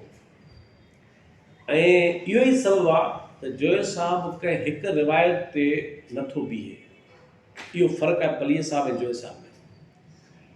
पलीअ साहब बुनियादी तरह मार्क्सिस्ट आहे, इन करे हू हर शइ खां मुतासिर नथो अचे, जेतोणीकि आहे घणनि शयुनि खां। साल हू तसव्वुफ़ जा शाइर बि पसंदि करे थो, ॿियनि शयुनि खे पसंदि करे थो, पर हुनजो घणो हावी पासो जेको आहे उहो मार्क्सिज़म वारो, उहो उन सोच वारो आहे। जोए साहब खे मुख़्तलिफ़ आहे। जोए साहब मिसाल तौरु प्लेटोटार्च खे बि तर्जुमो थो करे, यूनानी दौर खां वठी। जोए साहब लिबरल ऐं कंज़र्वेटिव मुफ़क्किर रूसो खे बि तर्जुमो थो करे, हुनजी एमिली खे।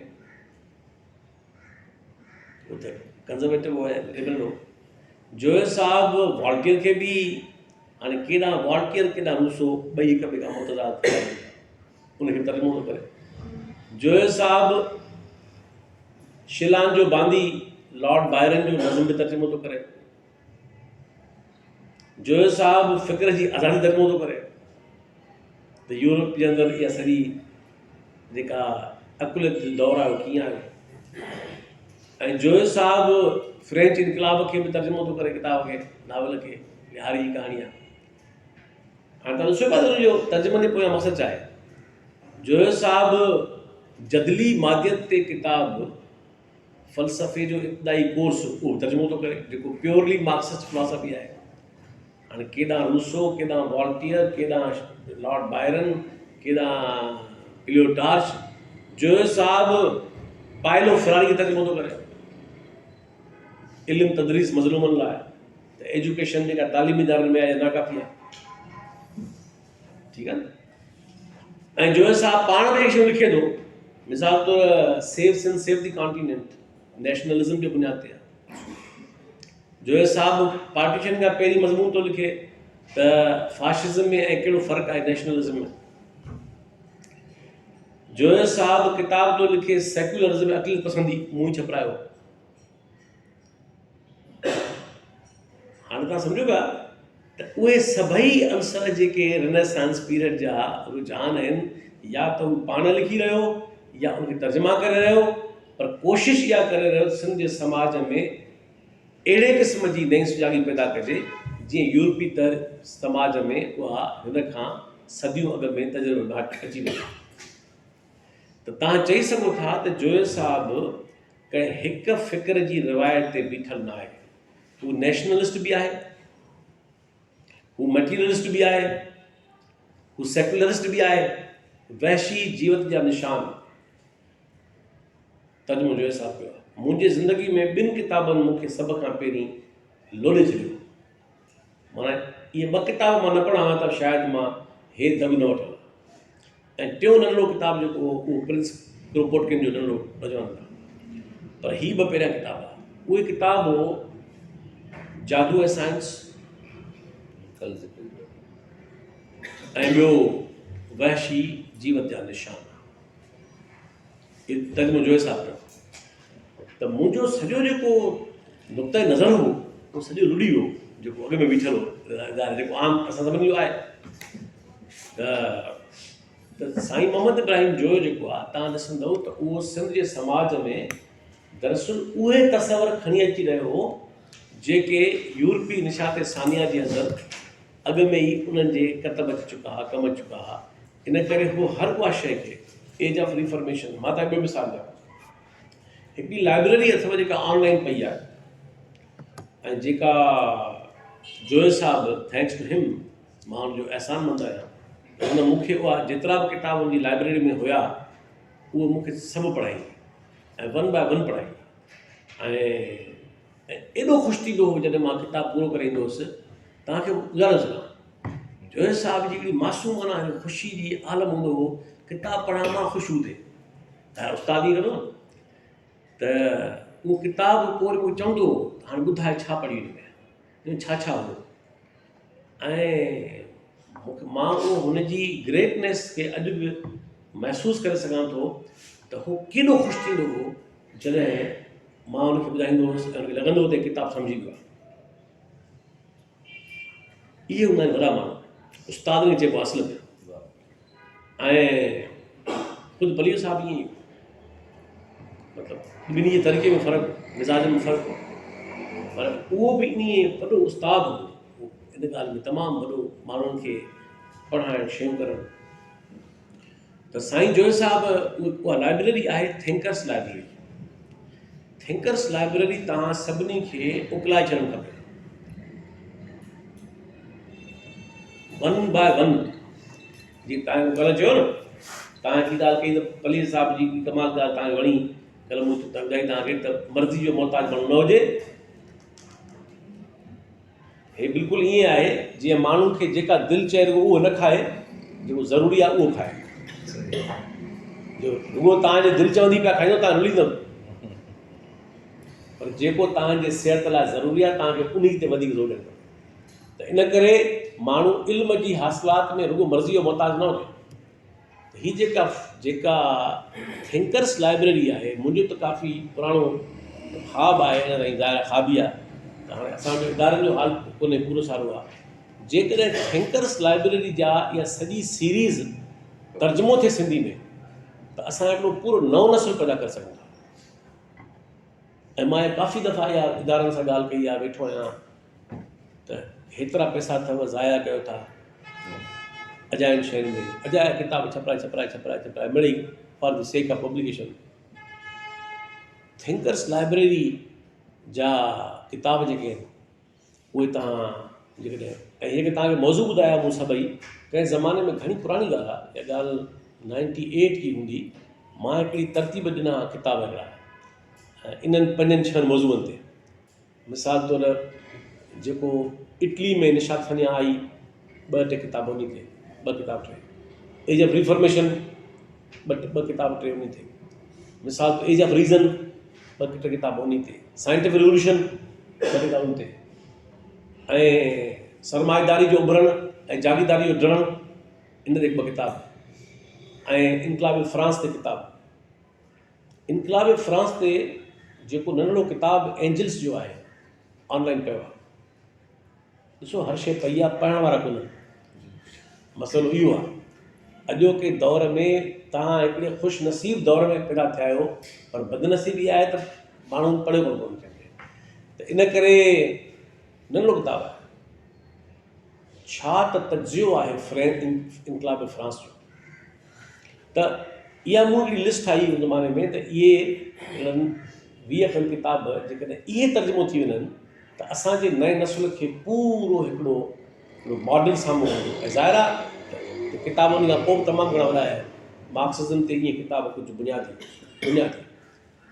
ऐं ख़ासि तौर ते जेका मार्क्स जी तनक़ीद आहे जर्मन आइडियलिज़म ते, सिंधी में तर्जुमो थियणु खपे। छा त हिकिड़ो हुनजो माण्हू जो महराज आहे, हुनजे इल्मी ऐं फ़िक्री उॾाम ऐं तज़ीर, उस्तादनि जा उस्ताद हुआ इहे, हेगल ऐं कांट, हैबत अञा माण्हू ताईं न लथी आहे। मार्क्स उन्हनि जो ई शागिर्द हो, उन्हनि मझां ई निकितो हो, नियो हेगेलियन हो इब्तिदाई तरह। फायरबाख ऐं मार्क्स 2 नियो हेगेलियन हुआ, प्रोधान बाकोनन इहे सभई नियो हेगेलियन हुआ। छा त हुनखे, ऐं वरी आलमाना कमाल कहिड़ो त हुनखे उन लाइ एहतराम बि तमामु घणो आहे। ज़ाहिर आहे ईअं न आहे त को मार्क्स खे हुनखे रद्द थो करे त हुनखे उन लाइ घुरिबल एहतराम न आहे, वॾा माण्हू न। त इहे पर हाणे असांजे इदारनि जो आहे खानो ख़राबु, त इन करे बोरची खाना हलाइण लाइ खुलिया अथनि माण्हुनि जा किरोड़नि जूं बजटूं, 5 किरोड़। जॾहिं मोहम्मद इब्राहिम जोयो साहिबु अदबी बोर्ड जो सेक्रेटरी हो त बजट हिकिड़ी मुख़्तसिर बजट हूंदी। NJV कराची जे हाई स्कूल में ऑफिस आई, ज़ुल्फ़कार अली भुट्टो मिलण आयो जोय साहिब सां, सिराज साहिबु लिखियो आहे। सिराज साहिब खे वठी हल वरी जोय साहिबु खे 2 कमरनि में अदबी बोर्ड, पोइ हिते शिफ्ट थी आयो।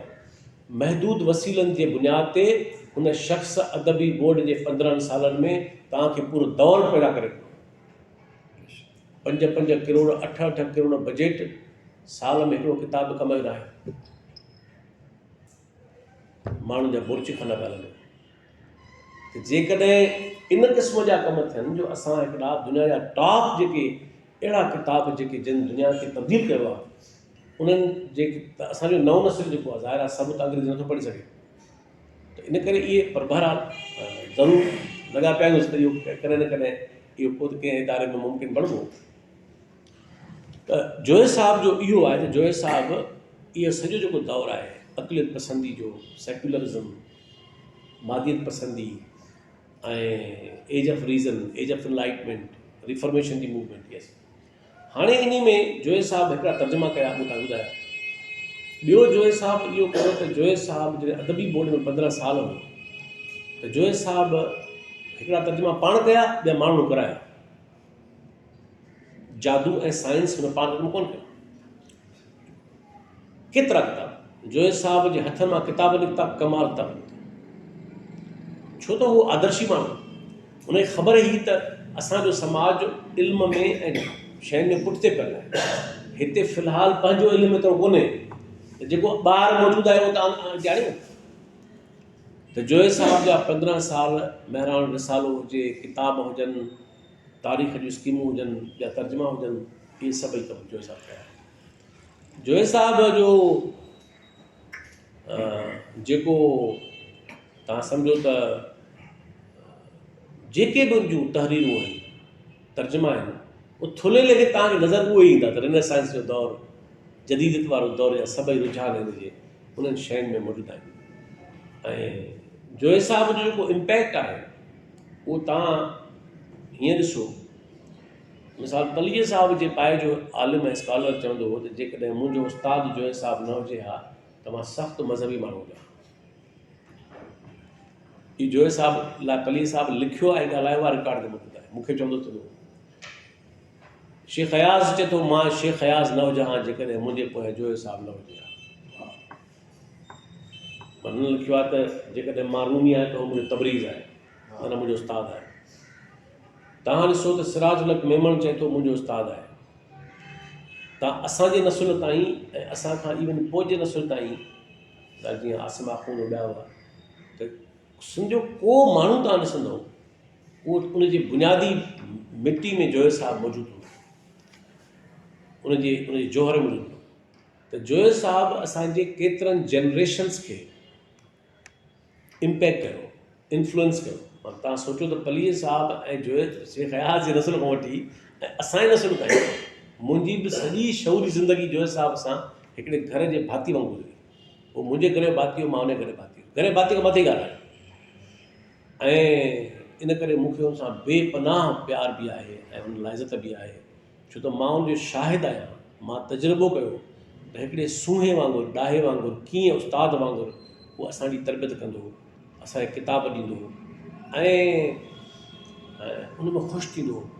ऐं इहे सभिनी माण्हू त जोए साहब जो सिंध जो को बि अहिड़ो तरक़ी पसंदि अदीब, शाइर ऐं सियासी कारकुन तव्हांखे न मिलंदो असां वारे दौर ताईं, नसुल ताईं, जेको चवे त मुंहिंजी बुनियादी परवरिश में जोए साहब जो सिधो या अणसिधो तालुक़ न हुजे। त जोए साहब ऐं ज़ाती तरह मां तव्हांखे कुझु ॻाल्हि ॿुधायांव ॾियूं जोए साहब जो, छो त मुंहिंजो तमामु त गहरो तालुक़ रहियो घर। जोए साहब हिकिड़ो सही माना में हिकिड़ो फ़क़ीर सिफ़त माण्हू,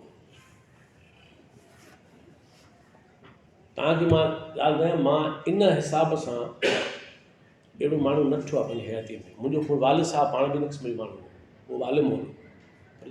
जोए साहब खे जेकॾहिं चइजे हा न लॾे हल केॾां, त हुनजो ज़ाती सामान किताबनि खां सवाइ हिकिड़ी हेतिरी पेती में अचे।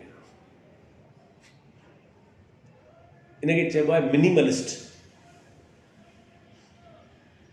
लतीफ़ साईंअ बि कमाल जी ॻाल्हि कई आहे मिनिमलिस्ट जे हवाले सां। सुभाणे पंहिंजो मौज़ू आहे पर बैत अची वियो आहे दिमाग़ में त ॿुधाइण मर्ज़ न आहे तव्हां। इहो मिनिमलिज़म जे एटीट्यूड जो कमाल बैत आहे।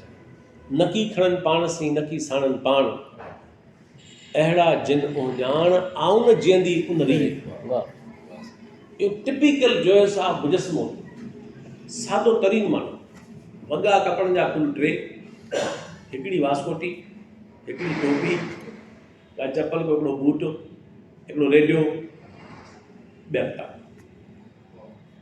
दुनिया जो सादो तरीन, एॾा ख़फ़ा पाई ई कोन।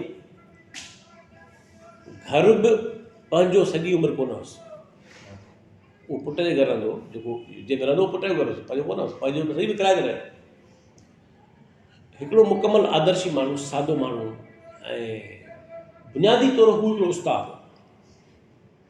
हू बुनियादी तरह हिकिड़ो फ़िक्री उस्ताद हो, इन करे जोए साहब जी हैसियत आहे त हू फ़िक्री उस्ताद आहे। ऐं तव्हां हिसाबु लॻायो त साईं जेम्स सैद, हालांकि उनजो वॾो हो, साईं जोए साहब खे पढ़ायो कोन्हे ज़ाती ख़र्च ते, बाद में स्कॉलरशिप मिलियसि, पर साईं जोए साहब जा जेके वॾा हुआ ॾाढो हुनजो हारी आहे साईं जेम्स वारनि जा। त साईं जोए साहब वारनि जो ॻोठु बि सन जे पासे में हुओ।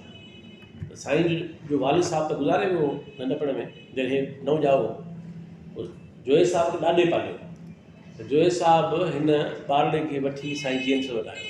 हालांकि साईं हिन जी उमिरि में एॾो घणो फ़र्क़ु न आहे, फ़र्क़ु हुननि जी उमिरि में कुल सम्झो त 11 साल थियो आहे। 1904 में साईं जेम्स जो जनमु आहे ऐं 1915 में जनमु साईं जोए साहब जो। हिन करे 11 साल जो फ़र्क़ु आहे, एॾो वॾो हरभरो फ़र्क़ु न आहे, पर बहरहाल साईं हिकिड़ो साहिब हैसियत माण्हू हो, हुनखे ज़मींदार माण्हू बि हो, तर जो वॾो बि हो, ऐं हुननि जा हारी ॻोया ई। पोइ साईं जोए साहब खे हुन वठी आयो साईं जेम्स वटि, ॾाढो हुयो त हे मुंहिंजो पोटो आहे, मूंखे ताक़त न आहे पढ़ाइण जी। पोइ जोए साहब खे साईं जेम्स पहिरीं सन में दाख़िल करायो, पोइ वरी कराची में कॉलेज में पढ़णु वियो, त उहा सॼी ख़र्च बि जोए साहब जो साईं जेम्स भरियो। पोइ उनखे स्कॉलरशिप मिली, जोए साहब बम्बई वियो, ऐं जोए साहब बम्बई पढ़णु वियो, ऐं जोए साहब उते वञी M.N. रॉय जे तहरीक सां भाॻिजी वियो। M.N. रॉय वॾो कम्युनिस्ट अॻवान मुफ़क़िर हो, इन करे जोए साहब सॼी उमिरि रॉय खां मुतासिर हो, ऐं M.N. रॉय खां उनजा किताब ते जाम पढ़ाईंदो हो, उन मुतासिर उन सां मिलियो बि हो। ऐं जोए साहब ज़िंदगीअ में हिकिड़ी तंज़ीम जॉइन कई, उहा ई हुई radical humanist party before partition. ऐं पोइ मोटी आयो। पोइ जोए साहब सिंध मदरसे में उस्ताद मुक़ररु थियो, जिते पलीअ साहब शागिर्द हो, क्लासरूम में हुयो, ऐं पलीअ साहब हुनजी क्लासरूम में, पलीअ साहब चवंदो त मूंखे पहिरियों दफ़ो जेको जोए साहब मूंखे तब्दील कयो, उहो मूंखे हुन अंग्रेज़ी शाइरी पढ़ाई। त अंग्रेज़ी उस्ताद हो न, सब्जेक्ट अंग्रेज़ी अदब हो, उहो अंग्रेज़ी ॿोलीअ जो उस्ताद हो, अंग्रेज़ी अदब जो उस्ताद हो मदरसे में। त पलीअ साहब चवंदो त वॉल्ट विटेमन असांखे पहिरियों दफ़ो जोए साहब पढ़ायो, ऐं नई दुनिया खोली छॾी असां साम्हूं। ऐं पलीअ साहब पाण सख़्तु मज़हबी ख़्याल में मदरसे मां पढ़ी आयो, मदरसे मां आयो। त जोए साहब खे पोइ उन जोए साहब उन ज़माने में छा कयो, जो पार्टीशन थी रही हुई, त जोए साहब पंफलेट लिखिया ऐं किताब लिखियो, सेव सिंध सेव द कॉन्टिनेंट। जोए साहब, हा, त जोए साहब खे उन किताब लिखण जे ॾोह में हुन नौकिरी मां ख़ारिज करे छॾियो,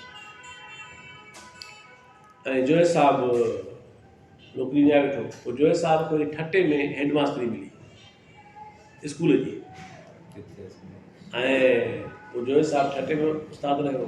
पोइ जोए साहब खे वरी मुख़्तलिफ़ अदबी बोर्ड में वरी जोए साहब आयो।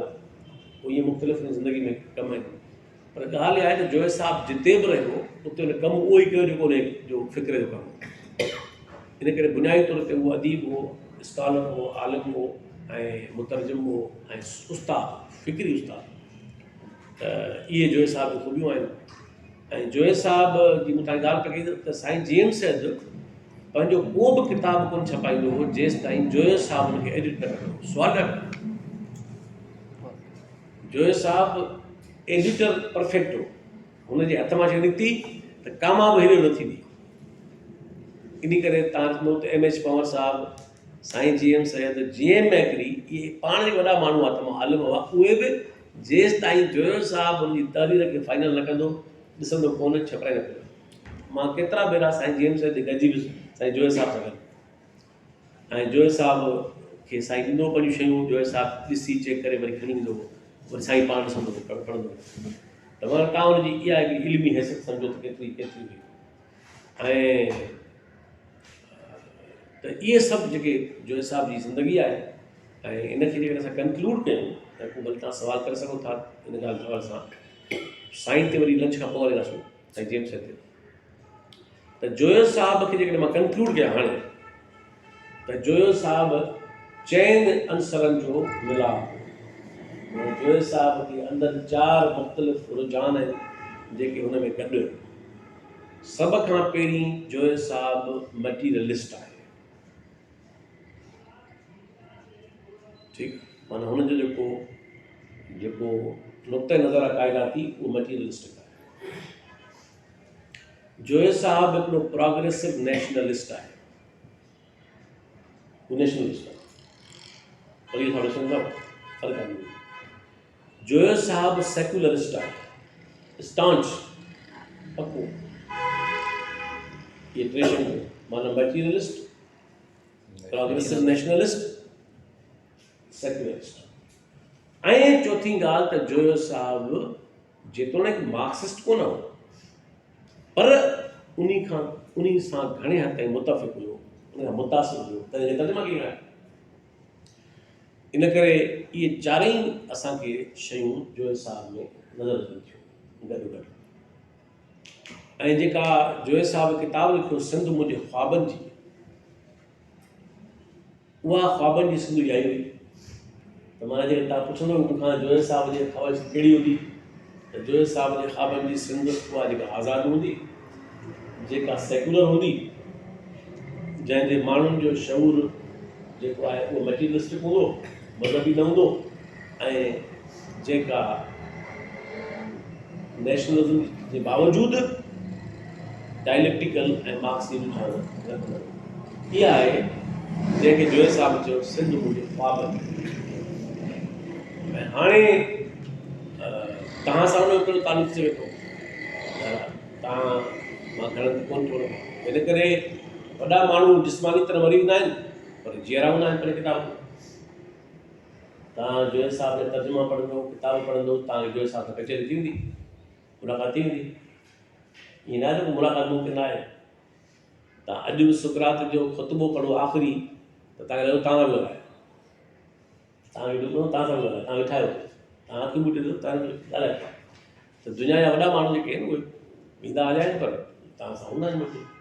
शाह लतीफ़ कोन्हे पर तव्हां रिसालो पढ़ो था, तव्हां सां मौजूदु आहे। इन करे जोए साहब खे तव्हां पढ़ो, हिन जा किताब पढ़ो। ऐं हिते मिठी में जीअं मूं तव्हांखे चयो त मुफ़्त में बिना कंहिं ख़र्चु करण जे जोए साहब जी किताबुनि ते वेहकू रखो, तय कयो पाण में त बाबा असांखे हिन महीने में वहशी जीवत जा निशान किताब पढ़णो आहे सभिनी खे, ऐं हिकिड़ी वेहक में असांखे पाण में वेही गड़ी ते बारी ते वेही कचहरी करणी आहे ऐं हिक ॿिए खे ॿुधाइणो छा सिखियो असां। फ़िक्र जी आज़ादी आहे हिन महीने जो किताब, भला जेकॾहिं 2022 हिकिड़ी ॻाल्हि 2022 में पाण वेठा आहियूं, 2022 में इहे असांजो माना फ़िक्री स्कूल में थियनि पिया। जे 2022 में तव्हां 3 माण्हुनि जा किताब, ॿिया त जेको वणे पढ़ो त पढ़ो, पर जे तव्हां हिननि 3 माण्हुनि जा किताब 5-6 किताब घटि में घटि पलीअ साहब जा, 5-7 किताब जोए साहब जा, ईअं ई 4-5 किताब साईं जीएम साहिब जा, जे तव्हां हे 22 जो साल हर महीने हिकु किताब मोकिलायो, भला वधीक नथो चवां, भला हे महीनो गुज़री वियो, 11 त बाक़ी आहिनि महीना। जे 11 महीननि में 11 किताब हिननि जा पूरा पढ़ो त मूंखे पक आहे त तव्हां 2022 दिसंबर में साॻिया माण्हू रहंदो। ठीकु आहे, ऐं इन में न तव्हांखे कोई झलण वारो आहे न को असुल ॻाल्हि आहे त तव्हां, ऐं हिन जो मक़सदु बि इहो ई आहे ॻाल्हि जो तव्हांखे मोटिवेट करे, तव्हांखे इंसाइट ॾिजे, न त बाक़ी। इन करे साईं जोए साहब खे जा किताब जेतिरा पढ़ी सघो, ऐं मां तुंहिंजा किताब जेके मां सॼी उमिरि 50 भेरा पढ़िया हूंदा, मां अॼु बि किताब न पढ़ंदो आहियां, माना मां वराए पढ़िया। पलीअ साहब जा किताब मां कहिड़ो लफ़्ज़ लिखियलु हूंदो मां न पढ़ियो हूंदो बार बार। पलीअ साहब जो को अहिड़ो लफ़्ज़ बि छपियल न आहे जेको मूं न पढ़ियो हुजे बार बार। पर सची था ॻाल्हि ॿुधायां त हींअर 2020 में मां हिकिड़ो कमु कयो, अञा पूरो न कयो, पर उहो कमु मां जो तबियत ते कंदो ईंदो आहियां, कमु मोकिलिया आहिनि। मां पलीअ साहब जे किताबनि खे हिकिड़े नए रुख खां पढ़णु शुरू कयो, हाईलाइट कयोसि। कहिड़ो त हाणे हिकिड़ा मौज़ू आहिनि, तहरीरूं आहिनि, ठीकु आहे, सभु मुख़्तलिफ़ मौज़ू, उन में कहिड़ियूं ॻाल्हियूं आहिनि जेके हुन ग़ैर मामूली करे छॾियूं आहिनि। माना हाणे हिकिड़ो मज़मून हले थो, मौज़ू को बि आहे, पर विच में हिकिड़ी शइ अहिड़ी ॻाल्हि करे वियो आहे जेका तमामु ग़ैर मामूली आहे, पर उहा ॻाल्हि गुम थी वई, आम मां नोट न कई, उहा पढ़ी कोन, उनखे ज़रूरत आहे सम्झाइण जी। त त मां उहे किताबनि खे इन नुक़्ते नज़र खां पढ़णु शुरू कयो ऐं हाईलाइट करणु शुरू कयो त उनखे, ऐं मुंहिंजो इरादो आहे त उन मां पूरो कंदुसि, त मां उन ते पूरो किताबु लिखण जो इरादो आहे त उहो सम्झाइजे त हीअ ॻाल्हि हिन केॾी आहे, त हिकिड़े मज़मून में ॻाल्हियूं ॿियूं पियल आहिनि, विच में ई ॻाल्हि कहिड़ी करे पियो आहे जेका उन ओरिजिनल आहे, अहिड़ी तव्हांखे जो हिसाब त इन करे तव्हां हिन माण्हू जो किताबु पढ़ो। ऐं इहो ई तरीक़ो आहे त मूंखे पक 22 में जेकॾहिं तव्हां इहो पंहिंजो तय कयो, पाण में ग्रुप ठाहियो, व्हाट्सएप ग्रुप ठाहियो ऐं तव्हां इहो तय कयो त हिन महीने जो किताबु हीअ आहे, हाणे हुन ते वेही विया कयो, तव्हां छा सम्झो, हुन छा सम्झो, हुन छा सम्झो। तव्हां जेकॾहिं 2022 जे साल खे इन शुरूआति सां कयो त तव्हां ॾिसिजो त तव्हांजी ज़िंदगीअ में कहिड़ी तब्दीली हुजे। ठीकु आहे, सो मां हिन ॻाल्हि खे हिते पूरो थो कयां त अयाज़ जी सिट रहे, कमाल जी सिट रहे, ऐं तव्हां ॿुधी हमेशह हूंदी, पर हुनखे मां हिन सां जुड़ियां थो त छो पढ़ो इहे सभु शयूं। अयाज़ जी सिट रहे त हीउ ॾोह न आहे इन माण्हूअ जो, मूं मिटी ॿीहर ॻोही आहे, हिकिड़ी तव्हांजी मिटी तव्हांजे माइटनि ॻोही आहे, कल्चर ॻोही आहे, हिन समाज ॻोही आहे, पंडितनि ॻोही आहे, उन्हनि ॻोही आहे, अक़ीदनि ॻोही आहे, उहे पाण आहियूं। पर हे जेके माण्हू आहिनि इहे तव्हांजी मिटी ॿीहर ॻोही आहे, इहे तव्हांखे ॿीहर तव्हांजी। त अयाज़ चए थो हीउ ॾोह न आहे इन माण्हूअ जो, जो बाग़ी आहे इहो ॾोह न आहे, मूं मिटी ॿीहर ॻोही आहे, हिन जी मिटी मां ॿीहर ॻोही आहे। त जेके वॾा माण्हू थियनि था उहे असां तव्हांजी मिटी ॿीहर ॻोहींदा आहियूं। ठीकु आहे न, तव्हां पढ़ो, पूरो था कयूं, अञा टाइम केतिरो आहे? 40 मिंट आहिनि, उनमें दोस्तनि सवाल वठूं था, ऐं जे तव्हांखे सवाल आहिनि त सवाल कंदा, जे न आहिनि त पोइ असां ॿियो टॉपिक पूरो कंदासीं या पूरी। जी, ऐं सवाल इहो आहे, जेके चवंदा आहिनि त जेके वॾा माण्हू हूंदा आहिनि, जेके लेजेंड माण्हू, उन्हनि सां उनजो दौरु इंसाफ़ करे न सघंदो आहे, सो जो हिसाब सां उनजे दौरु केतिरो इंसाफ़ कयो, इन बारे में तव्हां छा ख़्यालु आहे? ज़बरदस्त ॻाल्हि। ॿियो को सवाल? सर मुंहिंजो हिकिड़ो वॾनि माण्हुनि सां छा दौर पंहिंजा इंसाफ़ कंदा आहिनि, न कंदा आहिनि? सभ खां पहिरीं ॻाल्हि त इहा त वॾो माण्हू को बि इन ॻाल्हि जो मोहताज ई न हूंदो आहे त हुन सां इंसाफ़ कयो वञे या न कयो वञे। वॾो माण्हू हूंदो ई न करे, जे उहो इहो सोचे वेही कमु करे त मूं सां इंसाफ़ कंदा कोन कंदा, त दुनिया जो को बि वॾो माण्हू कमु वॾो न करे सघे। माना वॾे माण्हूअ जो पहिरियों पैमानो इहो आहे त वॾो माण्हू इंसाफ़ खां बेनियाज़ हूंदो। माण्हू सम्झनि त उहो कंदो, न सम्झनि त उहो कंदो। माण्हू दौर अनुसार इंसाफ़ करे उहो त बि फ़र्ज़ु निभाईंदो, ऐं दौर अनुसार इंसाफ़ न करे उहो त बि फ़र्ज़ु निभाईंदो। ठीकु आहे, पर इहा थी वॾे माण्हू जी पंहिंजो वॾो, त वॾो माण्हू हूंदो ई न करे आहे वॾो जो उहो मोट जो मोहताज न हूंदो या इंसाफ़ जो मोहताज न हूंदो। ऐं लतीफ़ जो थॉट बि इहो ई आहे, लतीफ़ साईं जो थॉट बि इहो आहे। लतीफ़ साईं जो कहिड़ो किरदारु आहे जेको मोट जे हिक में आहे। ठीकु आहे, हाणे इहा थी अधु ॻाल्हि। ॿी अधु ॻाल्हि इहा आहे त तारीख़ कंहिं बि वॾे माण्हूअ जो पोरियो न थी विञाए। जे हज़ारे साल अॻु जा कम बि रिकॉर्ड कयल ऐं अॼु बि माण्हू उनखे ॻाइनि था, उन मां हासिलु कनि था शऊर इल्मु, त इहो कीअं मुमकिन आहे त अॼु बि माण्हू ॻाए थो? त इन करे वॾो माण्हू त मोहताज न हूंदो आहे, उनखे परवाह न हूंदी आहे। ठीकु आहे न, लतीफ़ साईं वारी ॻाल्हि ना उमेदी आज को ओछण आदेश, इहा एग्ज़ैक्टली परफेक्ट इहा ई ॻाल्हि आहे, उनखे परवाह न आहे। पर इहो ज़रूरु आहे त किन माण्हुनि जो नतीजो पंहिंजे दौर में मिलंदो आहे, अखियुनि आॾो मिलंदो आहे, ऐं केतिरनि माण्हुनि जो नतीजो घणा ज़माना अॻिते हली पोइ मिलंदो आहे।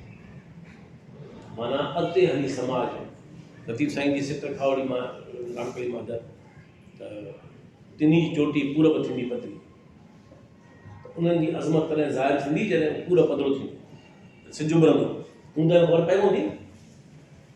इन करे हिकिड़ी ॻाल्हि तय आहे त माण्हूअ जी कयल ग़ैर मामूली ॻाल्हि ऐं ग़ैर मामूली शयूं कॾहिं लिकनि नथियूं, उहे समाज में ज़ाहिर थियनि थियूं, कॾहिं उनजे हमअसर दौर में थियनि थियूं, कॾहिं उन खां पोइ थियनि थियूं, कॾहिं ज़ाहिरी तरह थियनि थियूं, कॾहिं बज़ाहिर ज़ाहिर न थियण जी सूरत में थियनि थियूं। कॾहिं ख़बर न पवंदी आहे त इहो कमु कयो हिन हो, ठीकु आहे न। त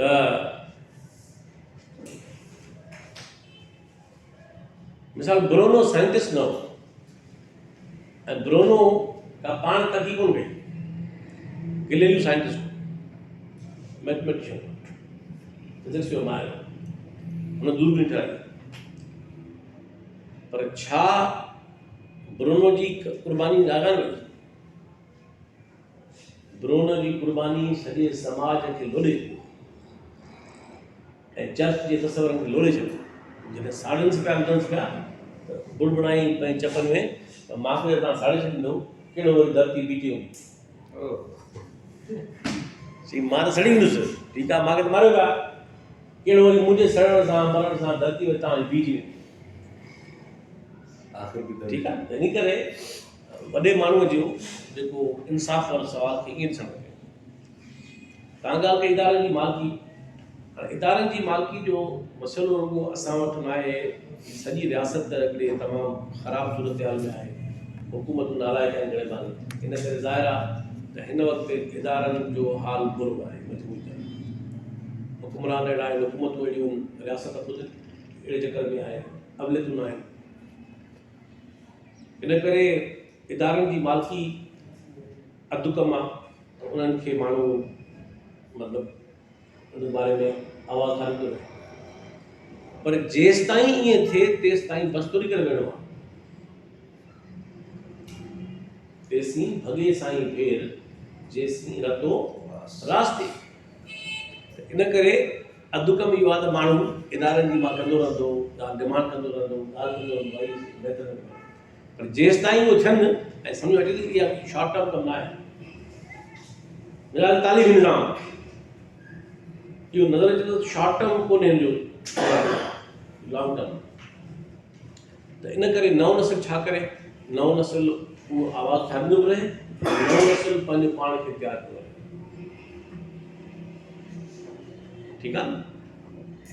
पाइथागोरास जेको वॾो मैथमेटिशियन हो, टे ॾींहं शागिर्दनि सां वेठो पंहिंजे पट ते ऐं उन्हनि खे मैथमेटिक्स पढ़ायो, त शागिर्दनि खे चई त